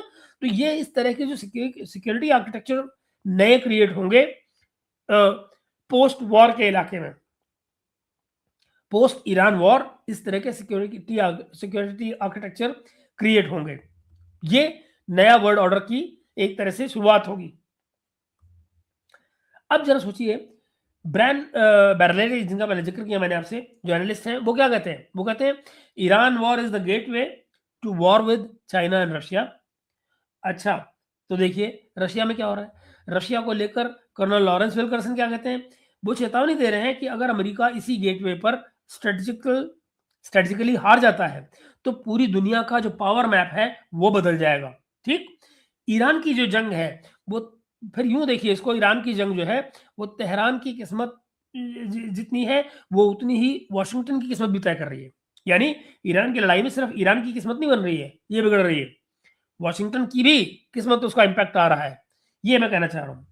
यहां से अब देखिए एक प्राइमरी सवाल निकलकर मेरे दिमाग में आता है, वो मैं आपसे शेयर करना चाहता हूं, और मैं चाहूंगा कि आप लोग उस पर टिप्पणी भी करें।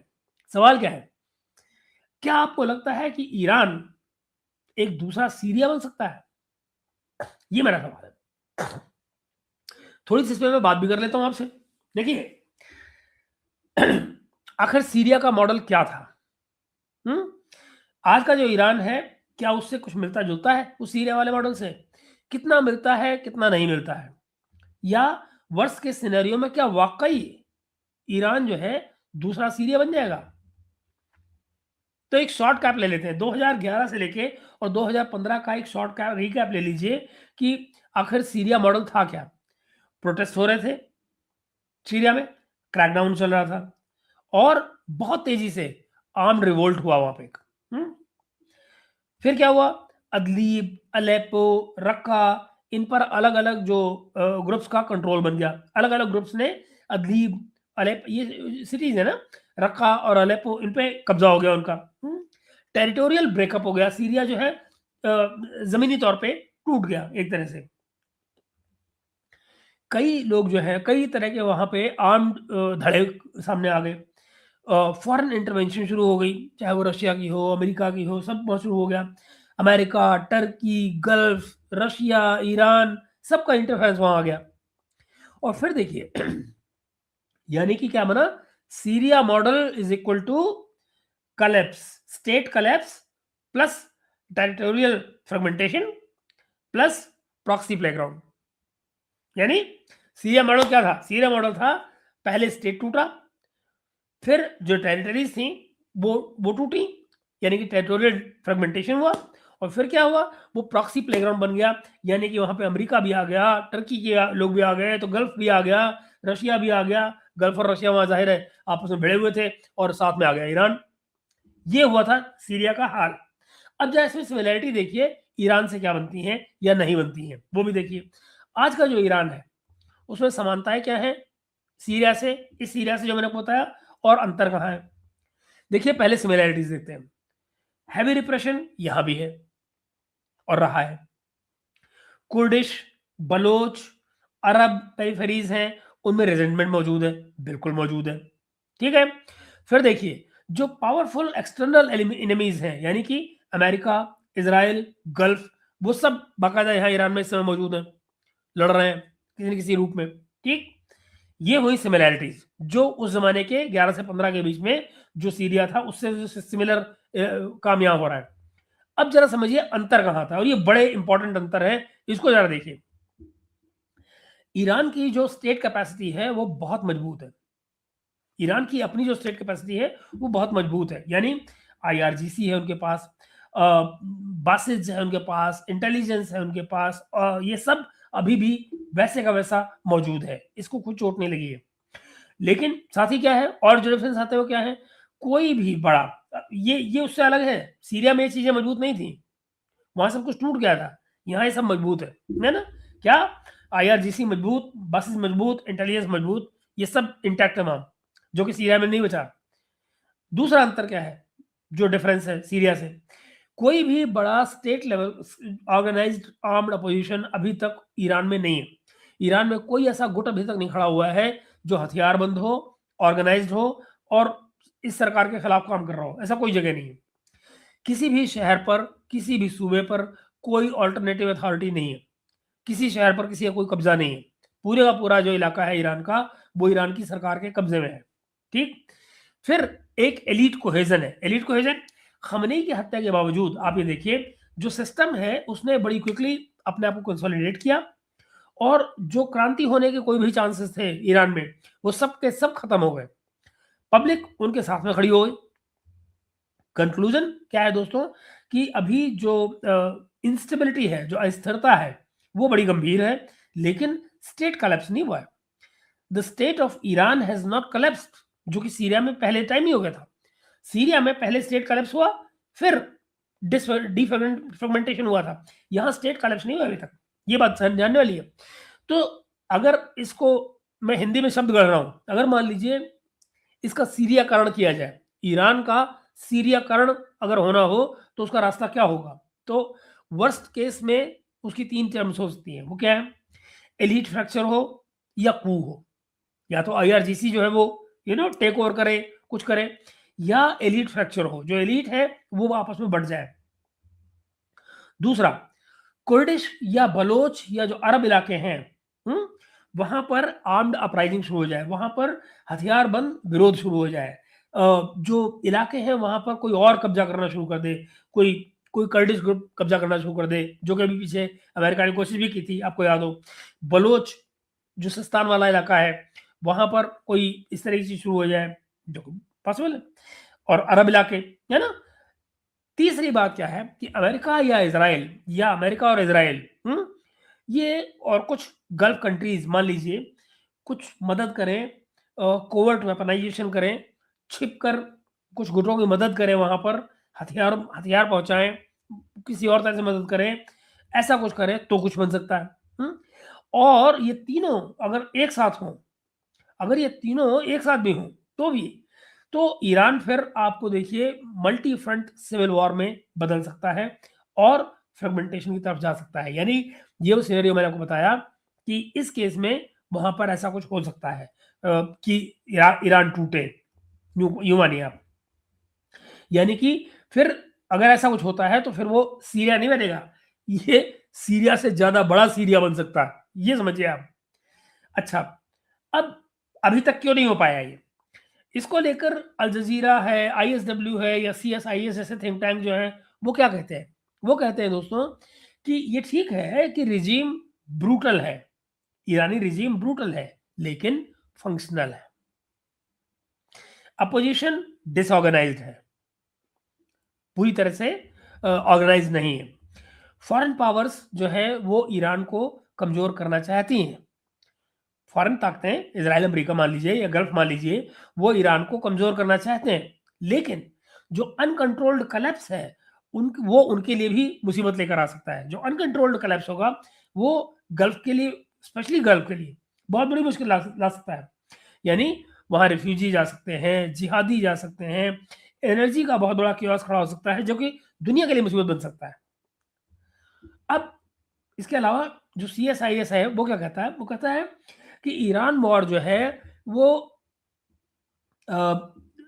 आप सोच नहीं सकते हैं उससे कहीं ज्यादा इराक, सीरिया, गल्फ को अस्थिर कर देगी, डिस्टेबलाइज कर सकता है। अगर ईरान का क्राइसिस बढ़ता है तो इराक, सीरिया या गल्फ इससे बचेंगे नहीं, वो भी डिस्टेबलाइज होंगे। यू नो और फिर लॉन्गर रन में आप देखिएगा कि ईरान जो है सब चाहे वो सीरिया जैसे ही बन जाए, ये सारा इलाका ही सीरिया बन सकता है उस केस में, एक बड़ा सीरिया बन सकता है। नतीजा क्या है? नतीजा ये है दोस्तों कि आज ईरान जो है वो सीरिया नहीं है, आज ईरान सीरिया नहीं बना है। यहाँ पर स्टेट अभी खड़ा हुआ है, राजधानी सुरक्षित है, राजधानी आज भी सुरक्षित है। सशस्त्र जो विपक्ष है वहां पे, जो आर्म्ड पोजीशन है वो टूटा हुआ है, बिखरा हुआ है।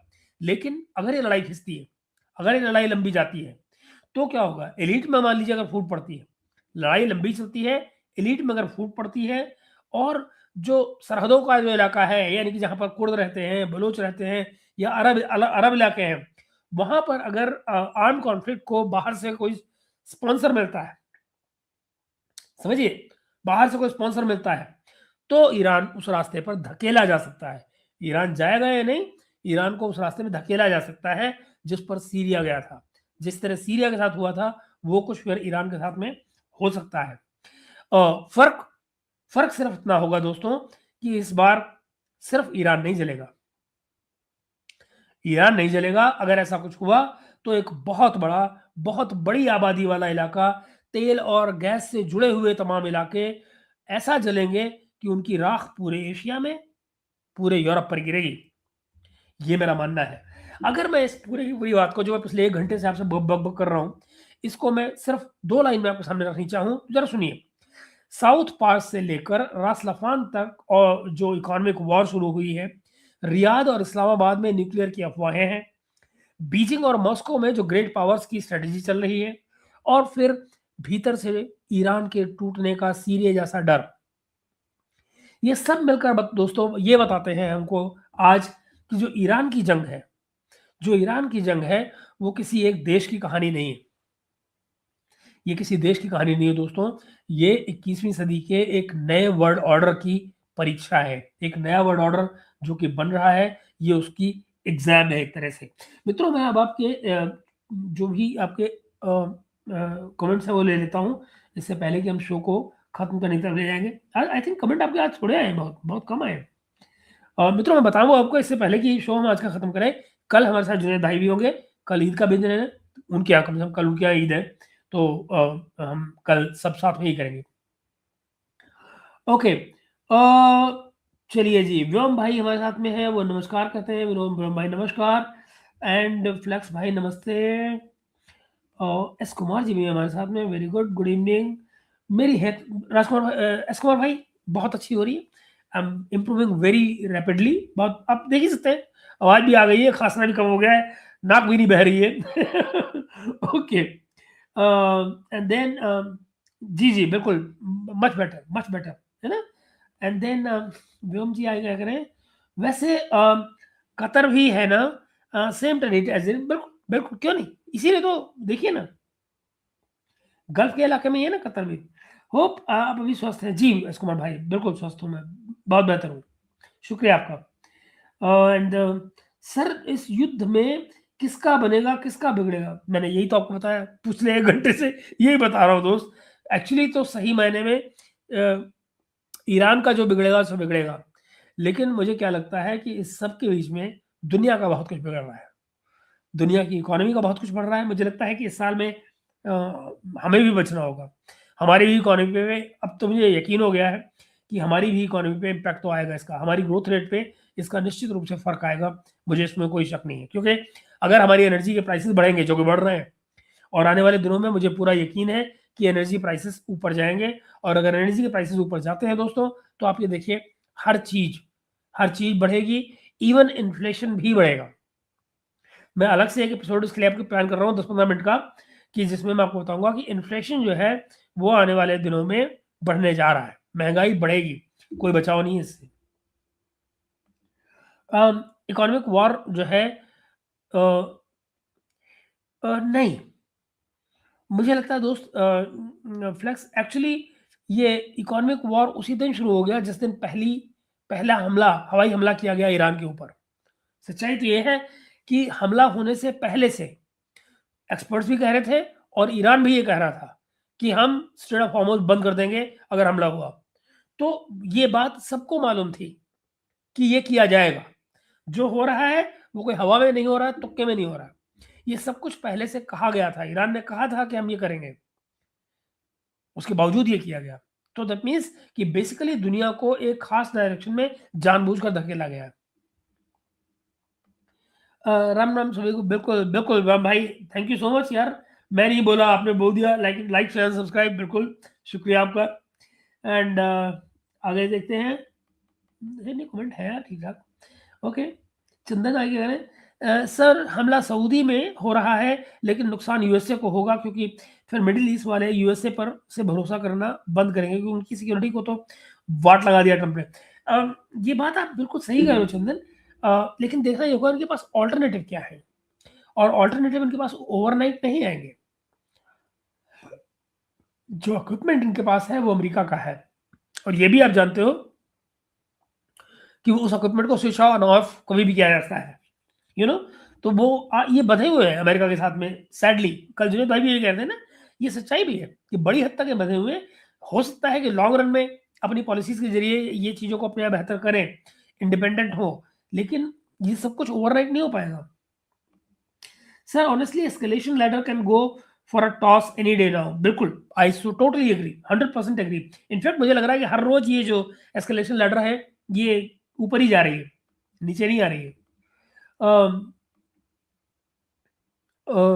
सर अभी भी ताज़ा खबर आ रही है कि ईरान ने हाइफा ऑयल रिफाइनरी पर अटैक कर दिया। वाह!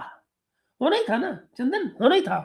मतलब आप कैसे हो सकता है कि आप एक तरफ जाओ और सुना है विकास जी कि रूसी तेल, यार वो सीधी-सी बात है ना, आपके रिफाइनर्स के पास पैसा है और आप बल्क में अगर खरीद रहे हो, तो कहीं भी जाता हुआ तेल वो आपकी तरफ घुमाएँगे, और आप उनके लॉन्ग टर्म में आपके पास जो कैपेसिटी है वो मलेशिया के पास नहीं है, मतलब वो आपके यहाँ जो ज़रूरत है और जो रिश्ते हैं, उन सब के चलते रशिया आपको फ़ेवर तो करेगा ना। अ, बिल्कुल। एंड इस सब में फ़ायदा रूस उठा रहा है मस्ती से। विकास भाई अभी तक तो है, अभी तक तो है। जैसा मैंने आपको इसीलिए मैंने जो आज रशिया और चाइना वाला जो एंगल आपसे डिस्कस किया है, वो इसीलिए किया है कि इनकी जो रियल नियत है, अमेरिकन्स की, वो यहाँ पर क्या है ग्लोबल पॉलिटिक्स के चेस बोर्ड में। लेकिन अभी तक तो इसका फ़ायदा रशिया उठा रहा है, इसमें कोई दो राय नहीं। इवन सर क्या अभी आपको लगता है कि मोदी जी इसमें डिप्लोमेटिक मेजर्स लेंगे? मेडिटेशन जैसा कहा जा रहा है। यार मुझे पता है क्या लगता है, हम क्यों पंगा लें? मुझे बताओ। मेरा मतलब दुनिया में अभी यूरोप में ये बातें होनी शुरू हुई हैं। अभी साजिद तरार जैसे लोग, कमर चीमा जैसे लोग कुत्ते के जैसे मुँह उठाएँगे और भौंकना शुरू कर देंगे, देखो विश्वगुरु आ गए, विश्वगुरु, विश्वगुरु बनते हैं अपने आप को विश्वगुरु। Why do we let them bloody fight it out, let them bloody fight it out. जब डेस्परेट होंगे तो आपसे कहेंगे ना। कौन सी कंसर्न पार्टी ने आपसे बात कही है? भाई मुझे बताइए, क्या ईरान ने आपसे कहा है कि आप मीडिएशन करो? या अमेरिका आपसे कह रहा है कि मीडिएशन करो? नहीं। तो आप क्यों मतलब दाल भात में मूसल चंद बना रहे हो फालतू में, हम काहे को कूदेंगे भाई। हाँ, हमारे जहाँ इंटरेस्ट हैं, हम उनको सिक्योर कर रहे हैं, सबसे बात करते हुए। हम किसी पंगे में नहीं पड़ रहे, हम अमेरिका की लड़ाई नहीं लड़ रहे, हम अमेरिका के लिए कुछ नहीं करने जा रहे हैं, बात खत्म। हम इस लड़ाई में नहीं फँसेंगे, ये भी बात तय है। हमें कोई ज़रूरत ही नहीं इसकी। मगर ये कहना कि नहीं हम मीडिएशन करें, मुझे सीरियसली लगता है कि जब तक कंसर्न पार्टीज़ आपसे ना कहें। इज़राइल कह रहा है आपसे, नहीं कह रहा है। अमेरिका आपसे कह रहा है, नहीं कह रहा है। ईरान आपसे कह रहा है, नहीं कह रहा है। तो आप क्यों करेंगे?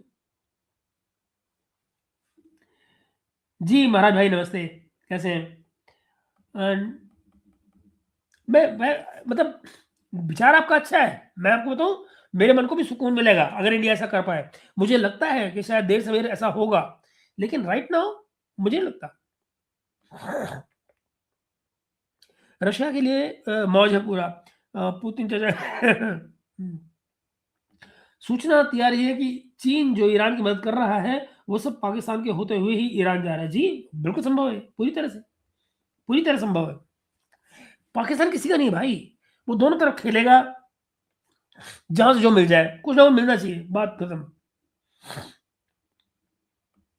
अच्छा, व्योम भाई आगे कहते हैं पाकिस्तानियों ने हाँ, ढंग का ढंग ढंग का कुछ भी हेल्प हेल्प नहीं डाला। ढांग क्या होता है गुरु? ढांग क्या होता है? अच्छा ढंग का होगा, ढंग का कुछ भी हेल्प नहीं डाला। हाँ, ओके। इनकी बस का क्या है? अ, भाई रूस का मजबूत रहना भारत के लिए बहुत ज़रूरी है, बिल्कुल। रूस कमज़ोर होगा तो भारत भी कमज़ोर होने लगेगा, क्योंकि सैन्य शक्ति में भारत ने बिल्कुल ठीक बात है। अदरवाइज़ भी हमारे रिश्ते और जो कुछ हमें आगे करना है, उसके लिए हमारा रशिया का मजबूत रहना ज़रूरी है। मैं मानता हूँ आपकी बात। नमस्ते चंदन भाई कह रहे होंगे, एंड देन ऋषभ भाई प्रणाम आपको भी। और फिर कह रहे हैं प्रकाश भाई बिल्कुल सही आपने कहा कि हमें खुद सेल्फ रिलायंट होना ही हमारे हमारा टारगेट होना चाहिए। बिल्कुल खुद की वेपन टेक्नोलॉजी बनाना और खुद मैन्युफैक्चर करना ही। बिल्कुल किसी पे भरोसा नहीं कर सकते। बिल्कुल आज की तारीख में किसी पे भरोसा करना बेकार है, और कोई तुक भी नहीं बनता ऐसे भरोसे का। महाराज भाई कह रहे हैं कि सर सऊदी भी फंस गया है। अगर अमेरिका अगर अमेरिका इसराइल ईरान से निकल गए, अमेरिका और ईरान से निकल गए, ओके, तो फिर ईरान गल्फ का भरता बना देगा। वैसे भी बना ही रखा है भरता, बट उसके बाद इसका एक और एंगल भी है ना महाराज, वो भी सोचिए। ये बात आप जो कह रहे हो बिल्कुल ठीक है, लेकिन एक और पंगा है ना, शायद कोई भी इस लड़ाई को एक सर्टेन लेवल से आगे नहीं ले जाना चाहता है। वरना एक एक ऑप्शन तो ये भी होता है ना कि तमाम जीसीसी कंट्रीज जो हैं वो मिलकर ईरान पे हमला कर दें। ये भी तो होता है ना। ये वो ऑप्शन है जो अमेरिका लाना चाह रहा है। अमेरिका इन लोगों को इसकी तरफ पुश कर रहा है कि चलो लड़ो। इनमें से कोई भी ये नहीं चाहेगा कि सऊदी अरब इसराइल से लड़ जाएगा, भाई तुम क्यों ईरान पे हमला कर रहे हो ना, कोई नहीं करेगा। ये सबके सब ये जरूर पॉसिबिलिटी है कि भाई चूंकि ईरान इन पे हमला कर रहा है, ये सबके सब मिलकर ये कहेंगे चलो जी हम सारे मिलकर ईरान पे हमला कर देते हैं। That's another possibility. वो और ज्यादा आग लगाने वाला होगा। ने आज भी बोला है कि एक सोल न्यूक्लियर मुस्लिम कंट्री होना आसान चीज। Okay, Lindsey Graham the bloody thirsty, जी बिल्कुल बिल्कुल एग्जैक्टली बिल्कुल वही। मगर जो बात मैंने लिंडसे ग्राहम को कोट इसलिए किया मेरे भाई व्योम कि उसकी बात को सऊदी अरब ने एमबीएस ने कॉन्ट्राडिक्ट तो नहीं किया। अब ये तो नहीं है ना कि लिंडसे ग्राहम को इतनी छोटी चीज है कि एमबीएस या सऊदी अरब को लगा है साला गधा घोड़ा है बोलने दो कोई बात नहीं। ऐसा तो नहीं हो सकता ना। Is an important person. तो अगर इंपॉर्टेंट पर्सन जो है वो इस तरह की बात बोल रहा है और कोई कॉन्ट्राडिक्ट नहीं कर रहा है, तो उसकी वैलिडिटी भी मिलती है ना इससे। अच्छा, सऊदी वालों ने पाकिस्तान की ही तरह सेम मॉडल पर न्यूक्लियर बंकर्स और स्टोरेज कैपेसिटी बनाए हैं। ओके, और ये क्या पता इन्हीं से बनवाए हो। भेजो भाई आदमी। पाकिस्तानियों के लिए उनकी मिलिट्री उनका रिसोर्स है। उनके पास कोई इंडस्ट्री नहीं, बस मिलिट्री है जिसको सिक्योरिटी के नाम पर बेचते हैं। बिल्कुल सही बात है, बिल्कुल ठीक बात है। मर्सिनरीज अगर मैं तो इनको इनको फौज में नहीं मानता चंदन, मैं तो इनको मर्सिनरी मानता हूँ। इनकी इकोनॉमी की कोई हालत नहीं, एकदम मरी हुई इकोनॉमी है। अभी और भी आ गई है, आईएमएफ नई शर्तें जो लेकर आया है। अगर यूएस से भागा तो ये उसकी एशिया में तीसरी हार होगी। सही बात है। डॉक्टर भाई नमस्ते, हेलो कैसे हो? कृतिका नमस्ते बेटा। ऋषभ भाई ये कह रहे हैं Japan report, why didn't you tell Japan before the Iran war? बिल्कुल। US president Trump, why didn't you tell me about, बस आई मीन अब कर लो बात। मुझे पता नहीं ये जोक है जो आपने मारा है ये क्या है, but just look at it. Rishabh like who the heck is right mind. सही बात है। Trump literally justified not consulting with his lies before its Iran war cause of surprise, and then he says, "Well, who better knows about surprise than Japan?" Wow, imagine, wow, क्या बात है। अगर Japan के बारे में surprise से कोई नहीं बेहतर जानता है, तो क्या फिर अमेरिका का जापान वाला असर होना चाहिए? क्या जो फिर जापान के साथ हुआ, क्या वो अमेरिका के साथ होना चाहिए? कंपैरिजन करना तो एक ही जगह ना करो ना, फिर बाकी का सारा ही करो। ब्रो कह रहे हैं कि did they tell us about Pahalgam? Exactly, sitting beside him and जी, इमेजिन इमेजिन। दिल्ली एनसीआर, आज भी बारिश हो रहा है दादा, आपके यहाँ का मौसम? यार हमारे यहाँ सूरज तो नहीं निकला है, हल्की फुल्की फुलझड़ी वाली बारिश होती रही है, बट कोई ऐसी बारिश नहीं है जिसको मैं बताऊँ। जैसे कि मैंने ग्राउंड में आलू लगा रखा है, मैं सोच रहा था उसको पानी दे दूँ, मैंने इसलिए पानी नहीं दिया कि बारिश रह जाएगी, वो भी नहीं आई प्रॉपरली। अब मुझे सीरियसली लग रहा है कल सुबह उठ के देना पड़ेगा। तो on the arrest of Ukraine nationals, the Ukraine embassy says the case is possible orchestrated and politically motivated. Wow, क्या बात, क्या बात, वाह। मतलब हमारी बड़ी पॉलिटिकल राइवलरी चल रही है यूक्रेन से, जो हम करेंगे। मैं this from this madman Trump MAGA 3 दिन से पहले अमेरिका में आदित्य बंध्याल। अच्छा, ये आदित्य ठाकरे वाले भाई अलग हैं, ये आदित्य बंध्याल आया मेरे साथ। Sir, USA and neighbouring countries में वॉर कब होगी? USA fight every war in the, बिल्कुल ठीक बात है। आदित्य भाई, आपसे पहला इंटरेक्शन है, लेकिन ये बात आपकी बिल्कुल सही है। मैं एक ज़माने से कह रहा हूँ कि ये लोग हमेशा अपनी लड़ाई अपने बॉर्डर से दूर लड़ते हैं। जो अगर आपको क्यूबन मिसाइल क्राइसिस याद हो, तो वो कितनी जल्दी इन्होंने सॉल्व किया था सोवियत यूनियन वाले टाइम पर। वो इसीलिए किया था क्योंकि भैया बिल्कुल सिर पे था तुम्हारे। तो ये बात आपकी बिल्कुल जायज़ है। और इनफैक्ट ये जो करंट लड़ाई चल रही है ना, इसमें मुझे कई बार ये भी लगता है कि जो रशिया और चाइना ने किया है इनके साथ में, वो बड़ी खूबसूरती से इनको यहाँ फँसा दिया है कि ये अपने बॉर्डर से दूर भी हैं। चाइना की शिप बिल्डिंग की कैपेसिटी इतनी बड़ी हो चुकी है कि उसको कोई नुकसान पहुँचे तो वो लोकल है, यहाँ पे नज़दीक है। अमेरिका अपने शिप लेकर यहाँ पे बहुत देर लगी उसको बनाकर लाने में नई चीज़ों को। तो ये यहाँ पे आके फँस भी गए एक तरह से। तो किसी भी स्टेज पे ज़रा देखिए, ये लड़ाई अगर लंबी चलती है और किसी भी स्टेज पर रशिया और चाइना इसके लिए अगर खड़े हुए, तो अमेरिका को भागने की जगह नहीं मिलेगी। अब समझिए इस बात को। अम, और शायद वो इंतज़ार कर रहे हैं, शायद वो टाइमिंग का इंतज़ार कर रहे हैं कि बेटा और कमज़ोर हो जाओ, तब तुमसे बात करेंगे। ओके, ऋषभ भाई, India is exploring additional base for Russia to utilise its unaccumulated European reserve. मुझे मालूम नहीं ऋषभ कि उसका क्या हुआ, जो इन्होंने इंडिया फर्स्ट जैसा जो म्यूचुअल फंड वाला बनाया था 2025 में, कि उसकी हालत क्या है? मैं कई बार सोच चुका हूँ उसको ज़रा गूगल करूँ और ज़रा देखूँ कि उसका बना क्या और क्या कुछ उसमें हो रहा है। अ, एनी ऑफ यू अगर कोई फाइनेंशियल मार्केट में हो, आई थिंक आदित्य भाई नहीं है आज साथ में हमारे, नहीं तो we should look into it. Aditya भाई अगर कहीं आप देखें बाद में इस शो को, तो ज़रा चेक करिएगा कि बना क्या उस म्यूचुअल फंड का। आपको तो इंटरेस्ट है बाज़ार में, तो ज़रा चेक करिएगा। ओके, नए साल आप सभी को भी नए साल की सही शुभकामनाएँ। हिंदू हमारा जो नया साल शुरू होता है।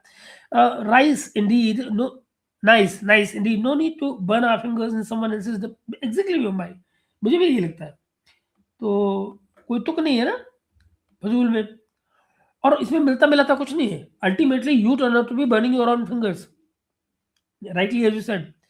नो, नो सर, मेरे विचार नहीं है। कुछ लोग बोल रहे हैं when India should mediate to become, ये जी बिल्कुल, उसने कहा ना, फ़िनलैंड के राष्ट्रपति ने अभी ये बात कही है, अपने देश में ही। अब मुझे बताओ, फ़िनलैंड का राष्ट्रपति का यहाँ ईरान से क्या लेना-देना? उन्होंने चाहे इसमें पार्टिसिपेट ना किया हो, कुछ ना किया हो, सवाल ये है।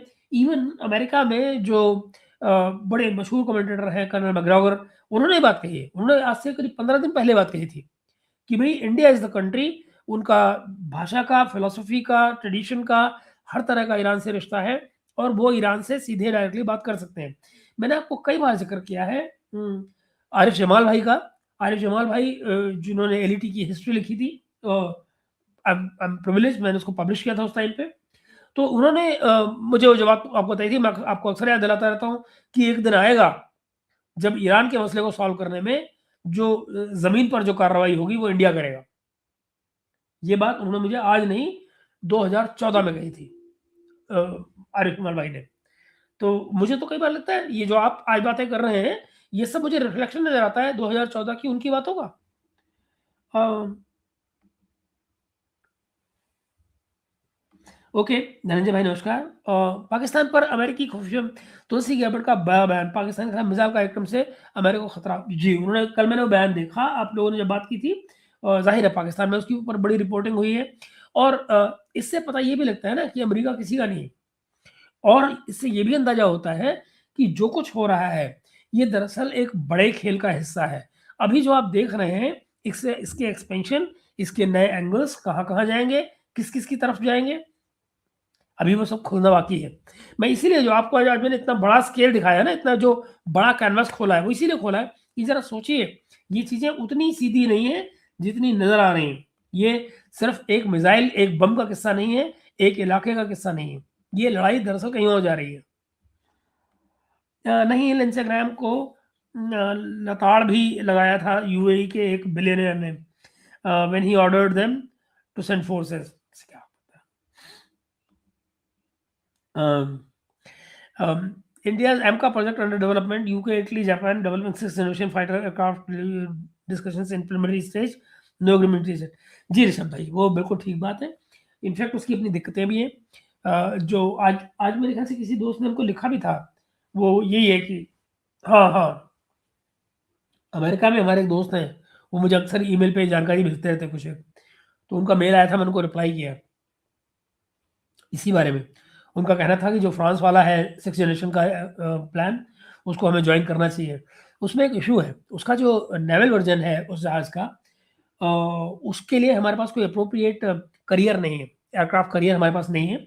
और उसमें प्रॉब्लम ये आ रही है कि हमको अगर मान लीजिए अपने विक्रमादित्य वगैरह में चलाना हो, तो फिर हमें उसको बड़ा डाउनग्रेड, मतलब वेपन्स के लिहाज से, फ्यूल के लिहाज से हमें उसके वज़न को बड़ा कम करना पड़ेगा, क्योंकि उतने भारी एयरक्राफ्ट के लिए हमारे पास जो ये करियर्स है, ये एप्रोप्रिएट नहीं है। तो इसको लेकर भी बड़ा किस्सा चल रहा है। बट लेट्स सी, मुझे लगता ही है कि अगर हम उस पे जाते हैं तो कोई बुराई भी नहीं है। क्या है वो, करीब 100 बिलियन का प्रोजेक्ट है वो, है ना? और अगर हम उसमें लीड रोल प्ले करते हैं, तो उसकी तैयारी वही होगी। डेडलाइन जो उसकी आ रही है वो 35-40 की, व्हिच मीन्स कि एमका के आसपास की। अब एमका में जो अपनी दिक्कतें आएँगी वो अलग। एटलीस्ट उस प्रोग्राम में आप ये तो मान सकते हैं ना, घुमा-फिरा के आगे-पीछे यूरोपियंस चला रहे हैं, साथ में मिलके हम चला ही लेंगे। बट एमका में दिक्कतें अपनी किस्म की आ रही हैं ऑलरेडी। तो I think we should join that, you know. I think 2 project चल रहे हैं यूरोप में इस समय पर 6th जनरेशन को लेकर। इनमें एक ना एक को इंडिया ज़रूर जॉइन करेगा, ये मैं जानता हूँ।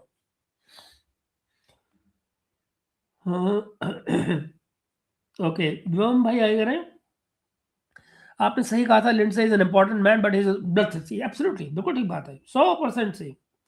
यूट्यूब कमेंट डिलीट कर रहा है सर यार। अपने हाथ में कुछ है ही नहीं महाराज भाई। यूट्यूब क्या करता है? ओके। ऋषभ भाई, ये तुलसी गैबर्ड के स्टेटमेंट का क्या वो ट्रंप की मिनियन है, जो जुनेद भाई कह रहे हैं? ना जो ट्रंप चाहेगा वही होता है, बाकी सब बाकी सब पानी कम है। देखिए, मुझे लगता है कि तुलसी गैबर्ड जो है वो, उसने इंटेलिजेंस कमेटी की रिपोर्ट दी है। इसकी अपनी दिक्कतें होती हैं। अगर आप सेनेट कमेटी के सामने जाकर कोई भी गलत बात बोल दें, तो आप पर परजुरी के आरोप लगते हैं, करियर खत्म हो जाते हैं परजुरी पर। तो वहाँ पर आपको रियलिटी बतानी पड़ती है, उसको कोई सीरियसली लेता है, नहीं लेता है। मुझे जितना मैं समझता हूँ तुलसी गैबर्ड को, वो हवा में बात नहीं करती है। और बाय द वे, मैंने उस स्टेटमेंट को डिटेल में पढ़ा है बाद में। उन्होंने ये कहा है कि ये लोग उस पे काम कर रहे हैं, और चूँकि ये इंटेलिजेंस रिपोर्ट है तो बहुत बहुत फ्यूचरिस्टिक है। उनका ये कहना है कि चाइना और नॉर्थ कोरिया वगैरह इनकी हेल्प कर रहे हैं, और ये 2035 तक ऐसी मिसाइलें बना सकते हैं, ये जो अमेरिका तक पहुँच जाए, which is very much possible. देखिए, मिसाइल्स का की रेंज को कम-बेशी करना, ये बहुत लंबी-चौड़ी चीज़ नहीं रह जाती है, अगर आप एक बार बनाने लग जाएँ तो। वो हमने भी देखा अपने वाले केस में। तो इसलिए उसमें नाउ इट मेक्स सेंस। मुझे लगा था कि उन्होंने कहा कि इनके पास है। कल रात को जब मैं अपोज़ कर रहा था कि यार इनके पास टूल कहाँ ले आ रहे हैं, तो उस समय मैं यही कह रहा था कि इनके पास बम तो है, ये अमेरिका तक लेके पहुँच नहीं सकते हैं, क्योंकि आज की तारीख में उनके पास कुछ नहीं है, जो कि सही है। ये बात ठीक है अपनी जगह पर। लेकिन तुलसी ने बात कही थी कि they are on the way, they are making it. तो that is an intelligence report, मैं उस पे क्या कर सकता हूँ यार। Okay, like sir, literally, the Japanese Prime Minister with her delegation was like, like wait, और क्या होगा गुरु? चंदन कह रहा आगे, सर मेरे यहाँ 1 वीक से बारिश हो रही है। अरे बाप रे! अच्छा, उड़ी बाबा! परेशान हो गए बारिश से। नहीं यार, मैं बारिश से परेशान नहीं होता। एक्सेस बारिश से इसलिए परेशान होता हूँ, मेरे पौधे परेशान हो जाते हैं, बट बियॉन्ड दैट नहीं। आई हेट समर, मुझे बुरी लगती है। Sir, if BRICS money is acceptable for exchange, then how it will affect USA dollar, because USA backbone is dollar। बिल्कुल, प्लस तुम्हें ये बात आप बिल्कुल ठीक कह रहे हैं दुबे जी। और अगर मुझे लगता है उसका प्रोसेस शुरू हो गया है।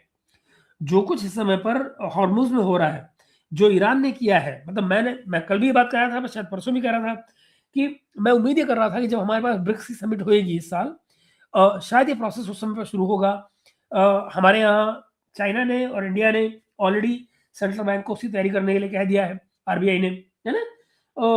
मैं सोचता था कि वहां से शायद एक प्रोसेस शुरू हो, यू नो, डिजिटल करेंसी का, और चीज़ों को ऑनलाइन लेने का। लेकिन ये जो अभी कर दिया है ईरान ने कि भई आप ईरान की जो करेंसी है युआन, आरएमबी में अगर आप उसमें खरीदते हैं तेल, तो आप ले जाइए। तो ज़रा सोचिए कितना बड़ा रास्ता खुल रहा है। दैट मीन्स कि जो ट्रेडिंग कंट्रीज़ हैं गल्फ की, वो युआन में डील करेंगे। जो बायर है, वो युआन में डील करेगा, सो दैट यहाँ से निकल जाए। और अनजाने में इसकी जो चोट पहुँच रही होगी, वो पहुँच रही होगी अमेरिका के पेट्रो डॉलर को। तो वो एक बार ये सिलसिला अगर शुरू हुआ, तो फिर इसको डिफरेंट जगहों पर रेप्लिकेट होते हुए टाइम नहीं लगेगा, बिल्कुल भी। सर, जो कंट्रीज़ न्यूक नहीं बना सकते वो तो रशिया, चाइना, नॉर्थ कोरिया से एग्रीमेंट कर सकते हैं न्यूक्लियर डिपार्टमेंट का। अमेरिका जैसे यार एक बात बताओ, मुझे मुझे लगता है कि इसमें कोई बुराई भी नहीं कि बजाय लोग न्यूक्लियर बॉम्ब बनाए, क्यों ना सिक्योरिटी प्रोवाइड की जाए। इनफैक्ट या फिर यूँ कहा जाए कि क्योंकि मतलब ये तो नहीं हो सकता ना कि 5 कंट्रीज़ न्यूक्लियर बॉम्ब लेकर बैठे रहें और फिर वो दुनिया की पॉलिसी को डोमिनेट कर रहे हैं। ये तो कोई बड़ी तुक नहीं है ना इसकी। That is not neither logical nor acceptable, I don't think. Dubey ji आगे कह रहे हैं, सर कुछ दिन पहले एलपीजी गैस का शॉर्टेज का न्यूज़ फैला था। मेरा एक क्वेश्चन है, क्या इंडिया के पास में फैसिलिटीज़ नहीं है खुद का? और सेकंड, नहीं तो क्या किस देशों के पास होता है? एक सेकंड, ये क्या है? और अच्छा, और सेकंड, नहीं तो ये किस देशों के पास होता है? मीन्स ज्योग्राफिकल कंडीशंस, ये मैं क्वेश्चन नहीं समझ पा रहा हूँ आपका। एलपीजी अगर अगर आप शॉर्टेज की बात कर रहे हैं, तो ये तो बेसिकली जो क्रूड ऑयल होता है, उसका बाय प्रोडक्ट है ना? तो जितना हमारे सॉरी जितना हमारे यहाँ क्रूड ऑयल है, उसमें से जितना निकलता है, वो तो हम निकालते ही। बट इसके अलावा जो बाहर से हम लेते हैं, वो भी आपके सामने अभी-अभी हमारे क्रूड ऑयल आया भी है, आपने देखा होगा। एक शिप हमारा हॉर्मुज़ से आया है इसको लेकर। तो ये बाय प्रोडक्ट है। ये गैस कोई जो एलपीजी गैस है, ये कोई निकलने वाली चीज़ नहीं है। एलपीजी ये क्रूड ऑयल का बाय प्रोडक्ट है। चीमा निक्कर कौन जाने निक्कर पहन के बिना निक्कर। Government announces 497 crore relief schemes for exporters impacted by the West Asian crisis. Wow! बहुत बढ़िया। तो अपने ट्रेड को तो बचाना ही पड़ेगा ना यार, अपने ट्रेड को तो हमें बचाना ही पड़ेगा। और तरीका क्या है? India's attack on Iran's attack on बगैर इंडिया को अटैक कर दिया। Iran's attack on Qatar has damaged facilities that produce 17% of its liquefied natural gas export capacity, and repairs will take 3 to 5 years. अभी तो शुरुआत है, और अभी अगर अटैक हो रहा है तो Qatar energy CEO said according to, हाँ, ओके। वेस्ट एशिया अभी तो 17% है ना, अभी तो और भी लगेंगी। जो बदमाशियां कर रहे हैं अमेरिकन, ये रुक जाएंगे, किसने कहा? West Asia war, Trump says I am not putting troops anywhere. उसको क्या पता यार, आज क्या कह रहा है, कल क्या कहेगा। Mahesh sir, CATS drone programme Bharat का बहुत ही अच्छा लगा। It's really good. उसके साथ में स्टैट्स मिसाइल का भी काम हो रहा है। बहुत बढ़िया है, बहुत बढ़िया है मैम भाई। हम सिक्योरिटी पर तो हमको देखो, मैं हमेशा ये बात मानता हूँ, इतना पैसा है गल्फ के पास, तेल से, गैस से खूब पैसा बनाया, बिना सिक्योरिटी के फंस गए ना आज। इसलिए जब आप इकोनॉमी ग्रो करते हैं, तो सिक्योरिटी आपकी साइड बाय साइड ग्रो होनी चाहिए उस इकोनॉमी को सिक्योर करने के लिए। Otherwise you caught in wrong foot. कोई भी जो पागल गुंडा आएगा, वो आपको धमका देगा, मारेगा। हाँ, okay. Rishabh, why didn't you tell US allies about the war before attacking Iran? President Trump says we wanted surprise. Okay, who knows better about surprises in Japan? क्या मतलब, अब क्या लॉजिक की बात कर रहा है ऐसे लोगों से, इससे आपको पता लगता है ना आप किस लेवल के लोगों से डील कर रहे हो। ये 6th जनरेशन एयरक्राफ्ट ज़्यादा इंपॉर्टेंट नहीं है। अगर स्टेल्थ का काउंटर बन जाएगा, तो ज़्यादा कोई फ़र्क नहीं पड़ेगा। जी, बिल्कुल, बिल्कुल, और उसपे भी हम काम कर ही रहे हैं। बाकी देश भी काम कर रहे हैं, पर बाकी देशों में भी ऐसा कुछ काम हुआ नहीं है, हमारे यहाँ भी नहीं हुआ है, हो ही रहा है अभी। जो हम बेसिकली जो क्वांटम रडार वगैरह जो हम बना रहे हैं, let's see. How much cost will require for India to reach the level of defense like America, especially in Navy and Air Force? They are tech oriented. बहुत देर लगेगी प्रियांशु भाई, अभी बहुत देर लगेगी हमारे पास वेट। इसीलिए मैं कह रहा हूँ ना, ये जो 6 जन वाला हमको ज्वाइन करना है, वो इसीलिए करना है ताकि ये टेक्नोलॉजी हमारे पास आए। और जैसा कि मैं पहले भी कहता रहा हूँ बार-बार कि मुझे ये भरोसा ज़रूर है अपने यहाँ पर कि जो हमारे इंजीनियर्स हैं, वो इस पे और डेवलप कर सकते हैं, अगर उनको एक प्लेटफ़ॉर्म मिल जाएगा। एक सर्टेन लेवल की जो बेसिक नॉलेज है, अगर उनको इस 6th जनरेशन की आ जाती है, तो फिर चीज़ें आसान हो जाएँगी। By the way 6th generation में ये भी शामिल है कि कुछ मैन्युफैक्चरिंग भी हमारे यहाँ हो रही होगी, तो उसका भी डायरेक्ट हमारे यहाँ इम्पैक्ट आएगा। एंड देन आप ये देखिए कि जो यूएई जैसी कंट्रीज़ हैं, जो कि हमारे यहाँ आर-एन-डी में इन्वेस्ट कर रही हैं, चाहे वो इसरो में हो, चाहे यहाँ पर हो, तो वो भी फ़र्क पड़ेगा उससे बड़ा। क्योंकि जो आपको बेसिक पैसे की जो ज़रूरत होती है इस तरह के कामों में, आर-एन-डी में, आर-एन-डी बहुत पैसा खाता है, तो वहाँ पे आपको फिर हेल्प रहेगी और उससे उनके भी जो डिफेंस इंफ्रास्ट्रक्चर बनना है, जो कि आने वाले 8 से 10 सालों में बनेगा, उसकी उनको भी मदद मिलेगी। कौन जाने कल को अकल आए सऊदी अरेबिया को और वो भी ज़रा करे इस तरह की चीज़ें, but let's see whatever.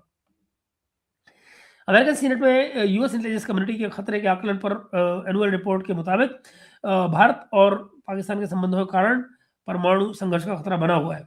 34 page की इस रिपोर्ट के पूरी बात नहीं है, या फिर ऋषभ भाई कुछ कट गया बीच में, पता नहीं कहीं डिलीट ना हो गया हो। जय जगन्नाथ, नमस्ते। I am north Korea is fully dependent on China for everything. बिल्कुल बिल्कुल सही बात है। नॉर्थ कोरिया रशिया में भी तो अब बड़ा कर रहा है ना, वो तो उसके लोग लड़ रहे हैं वहाँ पे। अच्छा, ओके, 3 कमेंट डिलीट हो गए आपके। भारत और पाकिस्तान सीधे संघर्ष नहीं शुरू करना चाहते, फिर भी आतंकवादी तत्वों के लिए संकटों को बढ़ावा देने वाली परिस्थितियां मौजूद हैं। ये बात सही है। दस्तावेज में कहा गया है कि भारत पाकिस्तान संबंध की वजह से परमाणु युद्ध का खतरा बना हुआ है, क्योंकि पूर्व में इन दोनों परमाणु शक्ति संपन्न देशों की टकराव हुए हैं, जिससे तनाव का खतरा पैदा हुआ है। ठीक है ऋषभ, ये भी एक कहानी है, वरना एक बात बताओ, एनर्जी क्राइसिस वहाँ बचा हुआ है, एयरक्राफ्ट उनके वो आपने देख ही लिया कितने कंपेल कितने नहीं, और फिर आने वाले दिनों में जो जो इनके यहाँ मेरी चिंता कुछ और है। मुझे लगता है ये है Rishabh, to cut the whole long story short, मुझे सीरियसली लगता है कि आने वाले दिनों में कुछ गड़बड़ होने वाली है इंडिया पाकिस्तान के बीच में, specially because of the water issue. ये इन गर्मियों में कुछ होने वाला है, ऐसा मुझे लगता है। देखते हैं क्या होता है। चीमा तो बोलता है हमारी सारी मिलिट्री डॉक्ट्राइन इंडिया सेंट्रिक है। वो चीना क्या, पूरा पाकिस्तान बोलता है। बिल्कुल, यूएस इजराइल इनके साथ में हम कुछ नहीं करेंगे, ये कहने की बात है। अगर आप लेट्स से 2000 से ऊपर किलोमीटर्स की कोई भी मिसाइल बनाते हैं, तो वो भला क्यों नहीं इजराइल जा सकती, मुझे बताइए। अच्छा, मान लीजिए कि आपने 2000 किलोमीटर की आपने जो मिसाइल बनाई, ये एक डिस्टेंस आपने बताया, जो वॉरहेड है उसका, उसको जब आप हल्का करते हैं तो डिस्टेंस बढ़ाया जा सकता है ना उसका। तो आप जरा चेक करिए कि इजराइल और पाकिस्तान के बीच का कितना डिस्टेंस है। Breaking news, trade between India and China set to resume from June 1 through Shipkila pass in Himachal Pradesh. Wonderful. See, अब आपको याद आ रहा है ऋषभ, मैं ये बात आपसे कब से कह रहा हूँ, साल हो गए कहते कहते कि भाई दिन बजे गुजरते हर दिन के साथ में चाइना के साथ आपके रिलेशन ठीक होने जा रहे हैं। आप में से बहुत से लोग नहीं मानते थे मेरी बात को, खैर चंदन जैसे भाई तो मान जाते थे, बट अब आपके सामने आप देखते जाइए, आप देखते जाइए कि चीजें कहाँ जाएंगी। आपने मैजिक नहीं देखा जो नेपाल में हुआ, आपने देखा नहीं बांग्लादेश में क्या मैजिक हुआ, क्या अमेरिकन वो कर पाए जो करना चाह रहे थे। देखते जाइए। आदित्य भाई हमारे साथ कह रहे हैं, sir USA wants to fix the regimes change according to his benefits from the past 3 to 4 years near Indian. Absolutely 100% सही कह रहे हैं आप, बिल्कुल ठीक बात है। Just an Indian Prime Modi spoke to Qatar's Amir Sheikh Tamim bin Hamad Al Thani on the day when Ras Laffan energy infrastructure came under attack. Indian PM strongly condemned the attacks on the infrastructure, ठीक है, says India statement. भारतीय share बाजार में हाहाकार, Sensex 2 होना ही था। आपको energy बाजार में क्यों नहीं होगा गुरु, दुनिया के एनर्जी बाजार में इस समय आग लगी हुई है, सेंसेक्स कैसे अब रुकेगा। दुनिया का कौन सा इस समय स्टॉक एक्सचेंज है जो पॉजिटिव में है। Does Russia have any? No, not at all, no, बिल्कुल नहीं। सोने चांदी उनका जो 5 फिफ्थ जनरेशन है वाला जो है, वही एक किस्म से लिमिटेड है, वही पूरी तरह से नहीं चल पा रहा है, तो उसका इंजन नया बना रहे हैं ये लोग। सोने चांदी की कीमतों में भारी गिरावट। एमसीएक्स पर सिल्वर 15,000, गोल्ड 5,500 टूटा। Okay, oh this is great, good time to invest Rishabh भाई, खरीद जाओ। We stand for safe and free navigation through strait of Hormuz. बिल्कुल ठीक बात है, ये तो होना ही चाहिए हॉर्मुज से। और बाय द वे, वो तो ईरान भी कह रहा है कि बिल्कुल सेफ है, खाली हमारी लड़ाई अमेरिकन के जहाज़ों से है या जो उनके अलाइज हैं उनसे, बाकी सबको जाने दे रहे हो। I have a genuine issue, मैं किसी को कंप्लेंट में इशू में किसी को कंप्लेंट नहीं कर रहा, बट इस वॉर में कितना क्लाइमेट को डैमेज हुआ। बट क्लाइमेट चेंज बात करने वाला, बात सही, ये बात बहुत प्रियांशु 200% सही बात है। और मजे की बात क्या है कि जब भी कभी लड़ाई होती है, क्लाइमेट की बात ही नहीं होती है। तो जो बात आप कह रहे हैं, इसकी इंपॉर्टेंस को शायद इग्नोर नहीं किया जाता है। मगर मजे की बात क्या होती है ना, वही कि अपने अपने सेल्फ इंटरेस्ट की लड़ाई में ये जो मुद्दे हैं, जिंदगी मौत, कौन मरा कौन जिया, इस सब के बीच में ये जो लॉन्ग टर्म इम्पैक्ट हम अपने अपने क्लाइमेट पे डालते हैं, उसकी तो कोई बात ही नहीं करता है। आप ये भी तो सोचिए, जिस जमीन में बारूद घुस रहा है, मिसाइलें घुस रही हैं, वो जमीन क्या उपजाऊ रह पाती है? और कितने टाइम के लिए नहीं रहती है? सवाल है ना। यूएस के F-35 फाइटर जेट की इमरजेंसी लैंडिंग, ईरान का दावा, हमने किया हमला। लो भैया, यही एक बची थी कसर F-35 पे होने की। ट्रम्प तो अपने व्हाइट हाउस स्पोक्सपर्सन को नहीं छोड़ता, बोलता है हर लिप्सा हाँ कैरोलाइन। ओके, दुबे जी कह रहे हैं एंड अरे 1.5 घंटा हो गया है sir. One side India have land conflicts with China, second Indian government focus on import and export with China, every coin has two sides. बिल्कुल, बिल्कुल, एज लॉन्ग एज दोस्त, देखिए इंडिया और चाइना के जो डिस्प्यूट्स हैं वो बहुत पुराने हैं, और इनको लेकर आप ये देखिए, अब दोनों ही देश ऐसी हालत में नहीं है कि जहां पर वो जंग के जरिए इसको हल करेंगे। तो कम से कम जिन चीज़ों को अपने फ़ायदे के लिए इस्तेमाल कर सकते हैं, उसको उन्हें करना चाहिए। एंड थैंक गॉड कि दोनों ही देशों में इतनी समझदारी है कि वो कर रहे हैं, यू नो। एंड देन जो लॉन्ग टर्म जियोपॉलिटिकल जो मामले हैं या जो जियो स्ट्रेटेजिक मामले हैं, उस पे कोलैबोरेशन का, ज्योग्राफी के जो हमारे अपने झगड़े हैं, उससे कोई लेन-देन हो नहीं सकता। तो आप ये देखिएगा, ये बड़ी चाइना की ये बड़ी अजीब किस्म की चीज़ रहती है, वो आपसे कंप्लेंट करना नहीं छोड़ेंगे। तो यानी अ, हिमाचल वाला जो मसला है हमारा, सॉरी अरुणाचल, अरुणाचल प्रदेश का जो किस्सा है, उसको लेकर वो चिक-चिक करते रहेंगे आपसे। ऊपर के जो आपके लद्दाख-वद्दाख के जो इलाके हैं, वहाँ वो चिक-चिक आपसे करते रहेंगे। बट इसका लेक मतलब ये कतई नहीं है कि वो जंग करने आ जाएँगे आपसे। मगर एट द सेम टाइम अच्छा ये इसलिए भी है क्योंकि वो ट्राई करके देख चुके हैं। वहाँ ट्राई करके देख चुके हैं वो। पता है कि भैया वहाँ से कुछ निकलने वाला नहीं है। तो वो बेहतर है कि भैया फिर नुकसान क्यों करो? और मैंने आपको बार-बार ये बात कही है ना कि जहाँ पर 1.3 बिलियन का ट्रेड हो, तो उसमें हमारा जो जो जो डिफरेंशियल है, इन द सेंस कि हम जो एक्सपोर्ट कर रहे हैं वो तो मुश्किल से 30 का है ना? 30 बिलियन के आसपास का है। उनका 1 अरब का है ना? 1 अरब उनको हमसे मिलता है हर साल का। मुझे बताओ दूध देती हुई गाय को कौन मारता है? उनको हर साल का 1 बिलियन जो जा रहा है भारत से, आप ज़रा सोचिए वो ऐसी गाय को क्यों मारेंगे जो उनको 1 बिलियन दे रही है? सेकेंडली हमारी अपनी डिपेंडेंसीज़ भी हैं, चाहे वो एपीआईज़ को लेकर है जो हम फार्मास्यूटिकल बनाने के लिए हमको चाहिए होती हैं, उसकी पूरी सप्लाई चाइना से आती है। तो आप भला अपनी तमाम फार्मास्यूटिकल इंडस्ट्री को क्यों बर्बाद करेंगे? अमेरिका या बाकी के लोग जितने मर्ज़ी हल्ला-गुल्ला करते रहें, लेकिन रेयर अर्थ मिनरल्स के लिए आपको आज भी डिपेंडेंसी चाइना पर ही है ना। एक ऐसी स्टेज आ गई थी जहाँ पर बजाज वगैरह ने सरकार से कह दिया था कि 2 महीने में हमारी फैक्ट्रियाँ बंद हो जाएँगी, अगर हमको रेयर अर्थ मिनरल नहीं मिले। तो किया गया ना इंतज़ाम। तो ये तमाम चीज़ें हैं जो हमको एक-दूसरे के नज़दीक लाती हैं, और यू नो चीज़ों को हमें साथ लेके लेकर ही चलना पड़ेगा। आप लड़ नहीं सकते हर बात के लिए। अमेरिका ने ये बाय द वे मैं आपको एक और याद दिलाऊँ, आपको वो इंटरव्यू याद है? एक अमेरिकन पॉडकास्टर को मोदी जी ने दिया था लंबा 3 घंटे का इंटरव्यू, याद है? उसमें उन्होंने बाकायदा जहाँ पाकिस्तान को गालियाँ दी थी, गालियाँ इन द सेंस कि क्रिटिसिज़्म किया था, वहीं पे उन्होंने चाइना से कहा था कि हमारे अच्छे रिश्ते हैं, हमारे फिलोसॉफिकल रिश्ते हैं, दार्शनिक रिश्ते हैं, पुराने हज़ारों साल के रिश्ते हैं हमारे चाइना से। और चाइना ने न सिर्फ एप्रिशिएट किया था, रीट्वीट किया था उनकी उस ट्वीट को, और एप्रिशिएट किया था सारी बात को। अमेरिका में भी उसको रीट्वीट किया गया था।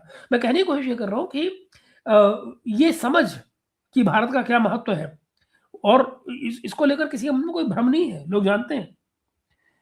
ये क्या है, अमेरिका ने ईरान को नई रणनीति का संकेत दिया है कि जो वैश्विक तेल बाजार को प्रभावित कर सकती है। स्कॉट बेसिन के मुताबिक आने वाले दिनों में अमेरिका समुद्र में मौजूद ईरान के 140 मिलियन बैरल तेल पर लगे प्रतिबंधों पर ढील दे सकता है। लेट्स सी हो सकता है, अगर अकल आए अमेरिका को और चीजें बेहतर की जाए। देखिए, जो कुछ इन्होंने कर दिया है उसकी तो कुछ भरपाई नहीं हो सकती है। लॉन्ग रन में ये चीजें जो है, ये इकोनॉमिकली ईरान को बेनिफिट करेंगी चीजें। सैंक्शंस उनके ऊपर अगर हटेंगे, ये चीजें बेहतरी की तरफ जाएंगी। somebody has to start on that line। अगर ये ऐसा कुछ होता है, this will be a positive signature, I guess, gradually। but let's see, you never know। America है, और ट्रम्पियन रिजीम का कुछ पता नहीं है कि आज क्या बोल रही है, कल क्या बोले, कल कोई नया ट्वीट आ जाए सुबह। Israeli Defense Forces say Haifa refinery was hit by shrapnel from an interception, not a direct impact of missile। क्या फर्क पड़ता है? आग फिर आग है, वो चिंगारी से लगे, माचिस से लगे, पूरी तीली लगे, छोटी तीली लगे, क्या फर्क पड़ता है यार? आग तो आग होती है। गुड नाइट प्रियांश भाई, very good night, sleep well. Chandan भाई कह रहे हैं कि चाइना ने जो सोचा था सीपीईसी के बारे में, वो भी नहीं हो पाया। पाकिस्तानियों ने रंग दिया, दिखा दिया, इनको अब समझ में आ गया कौन। ये भी बिल्कुल ठीक कह रहा चंदन, कि उनको अकल तो आई है, पाकिस्तानियों ने अकल तो बहुत सारी दी है उनको। आज धुरंधर 2 रिलीज हुआ है, एकदम मस्त मूवी बनाया है, पार्ट 2 बेहतर है। पूरा मूवी में प्लॉट ट्विस्ट पे मजा आ गया। अच्छा, आपने देख भी ली, वेरी गुड, ओके। चलिए, ऑलराइट। अरे नहीं, राम कुमार भाई हमारे साथ आ गए, वेरी गुड। अरे कहाँ है राम भाई, आज बहुत देर से आए हो। वैसे biggest gift could come out of this conflict for us. Pakistan military gets stretched to so much, make Pakistan's break would be India's biggest enemy gone, China's arrival। I don't know, ये सिर्फ जुमले ही होते हैं गुरु, China's arrival, but सच्चाई ये है, अभी तो आपको ये भी नहीं पता ना कि चाइना किन किन चीज़ों में आपसे कोऑपरेट कर रहा है। वो सब होने में जो हो रहा है पाकिस्तान के साथ, और इवन कि पोस्ट पाकिस्तान सिनेरियो में आपके साथ कहाँ कहाँ कोऑपरेशन होनी है, ये भी कौन जानता है। कोई बात ही नहीं करता इस बारे में। लेकिन ये जो आप कह रहे हैं, बात आपकी सही है, और मैं कई बार इस बात को इस नज़र से देख चुका हूँ कि अफगानिस्तान के साथ जो कुछ हो रहा है, इंडिया के साथ जो कुछ हो रहा है, ईरान में जो कुछ बन रहा है, अगर ये चीज़ें बिगड़ी, पाकिस्तान के लिए वाकई बहुत बड़ी मुसीबत है। और बहुत बड़ी मुसीबत है, ये भी कौन जानता है कि हम ऑपरेशन सिंदूर 2 कब शुरू कर दें, हम भी एक वेट कर रहे हैं। डोंट फॉरगेट, इनके पास जो एनर्जी रिसोर्सेज हैं वो बहुत लिमिटेड है। आने वाले 2 महीनों के बाद में जो फसल आ रही है वो बर्बाद होने जा रही है, क्योंकि भारत पानी नहीं छोड़ेगा। भारत पानी नहीं छोड़ेगा, तो ये कोई ना कोई पंगा लेंगे, और यू नेवर नो, पार्ट 2 शुरू हो जाए, धुरंधर पार्ट 2, यानी operation Sindoor part 2, you never know, whatever you call it. चलिए मित्रों, मिलते हैं फिर कल सवेरे एक बार फिर से, और तब इन तमाम बातों पर कल मैं सोच रहा हूँ कल सुबह आपके साथ छोटी छोटी चर्चाएं शुरू करूँ। आज क्या है, आज थर्सडे है, क्या है, थर्सडे है ना, कल फ्राइडे है। तो कल मैं दिन में से शुरुआत करने जा रहा हूँ कि तमाम बातचीत के जो टुकड़े हैं, इन पर दिन में अलग अलग बातचीत की जाए, एक एक विषय पर, ताकि ये जो 2 घंटे 3 घंटे हमारा पौने 2 घंटे का प्रोग्राम हो रहा है, तो लोग नहीं देख पाते हैं, तो इसके हिस्सों में हम बात कर पाए, सब्जेक्ट्स ताकि अलग अलग रहे। चंदन आई करें, सर इमरान खान का क्या बन रहा है, उसका कुछ पता ही नहीं चल रहा है। तरार तो गरियाता रहता है, वो गरिया रहे। तो मेरे ख्याल से उसकी वो डील हो गई है, जेल में उसकी मुलाकातों का सिलसिला, कल कुछ बात उनकी बन गई है, तो शायद इमरान खान से जो मुलाकातों का सिलसिला है वो अब शुरू हो रहा है। तो आप पाएंगे कि फिर आने वाले दिनों में कुछ चीज़ें सामने आएंगी, वो कौन सी नई स्टेटमेंट देगा, कौन सी नई ट्वीट आएगी, ये एक नया गेम साइड बाय साइड चलता रहेगा। चलिए दोस्तों, सभी को Mahesh ji, did you medicine send to Iran? हाँ, डिड यू मतलब दवाइयों की एक बड़ी खेप, पूरा जहाज जो है वो ईरान गया है भारत की तरफ से। तो ये बात सही है। अभी देखिए ना, रमजान का महीना है, तमाम मुस्लिम देशों में 57 मुस्लिम देश हैं, 57 मुस्लिम देशों में से किसी ने मदद भेजी ईरान को? नहीं। पहला जहाज भारत का गया है, हिंदू काफिर मुल्क का जहाज गया है दवाइयां लेकर उनको देने के लिए। ये पाकिस्तानी हमको ये कहते हैं कि साहब इंडिया ने किया क्या है ईरान के लिए? वो तो जिनको जिनको मदद मिलेगी उनको पता होगा ना कि क्या किया है। हाँ भाई, ये हमने बिल्कुल भेजा है। ओके, एंड देन चंदन क्या करें, मुर्शद बिल्कुल ठीक, मुर्शद पाक जिंदाबाद। चलिए मित्रों, मिलते हैं फिर कल सवेरे मिलेंगे और अपनी गपशप को आगे बढ़ाएंगे। Good night and thank you for joining in.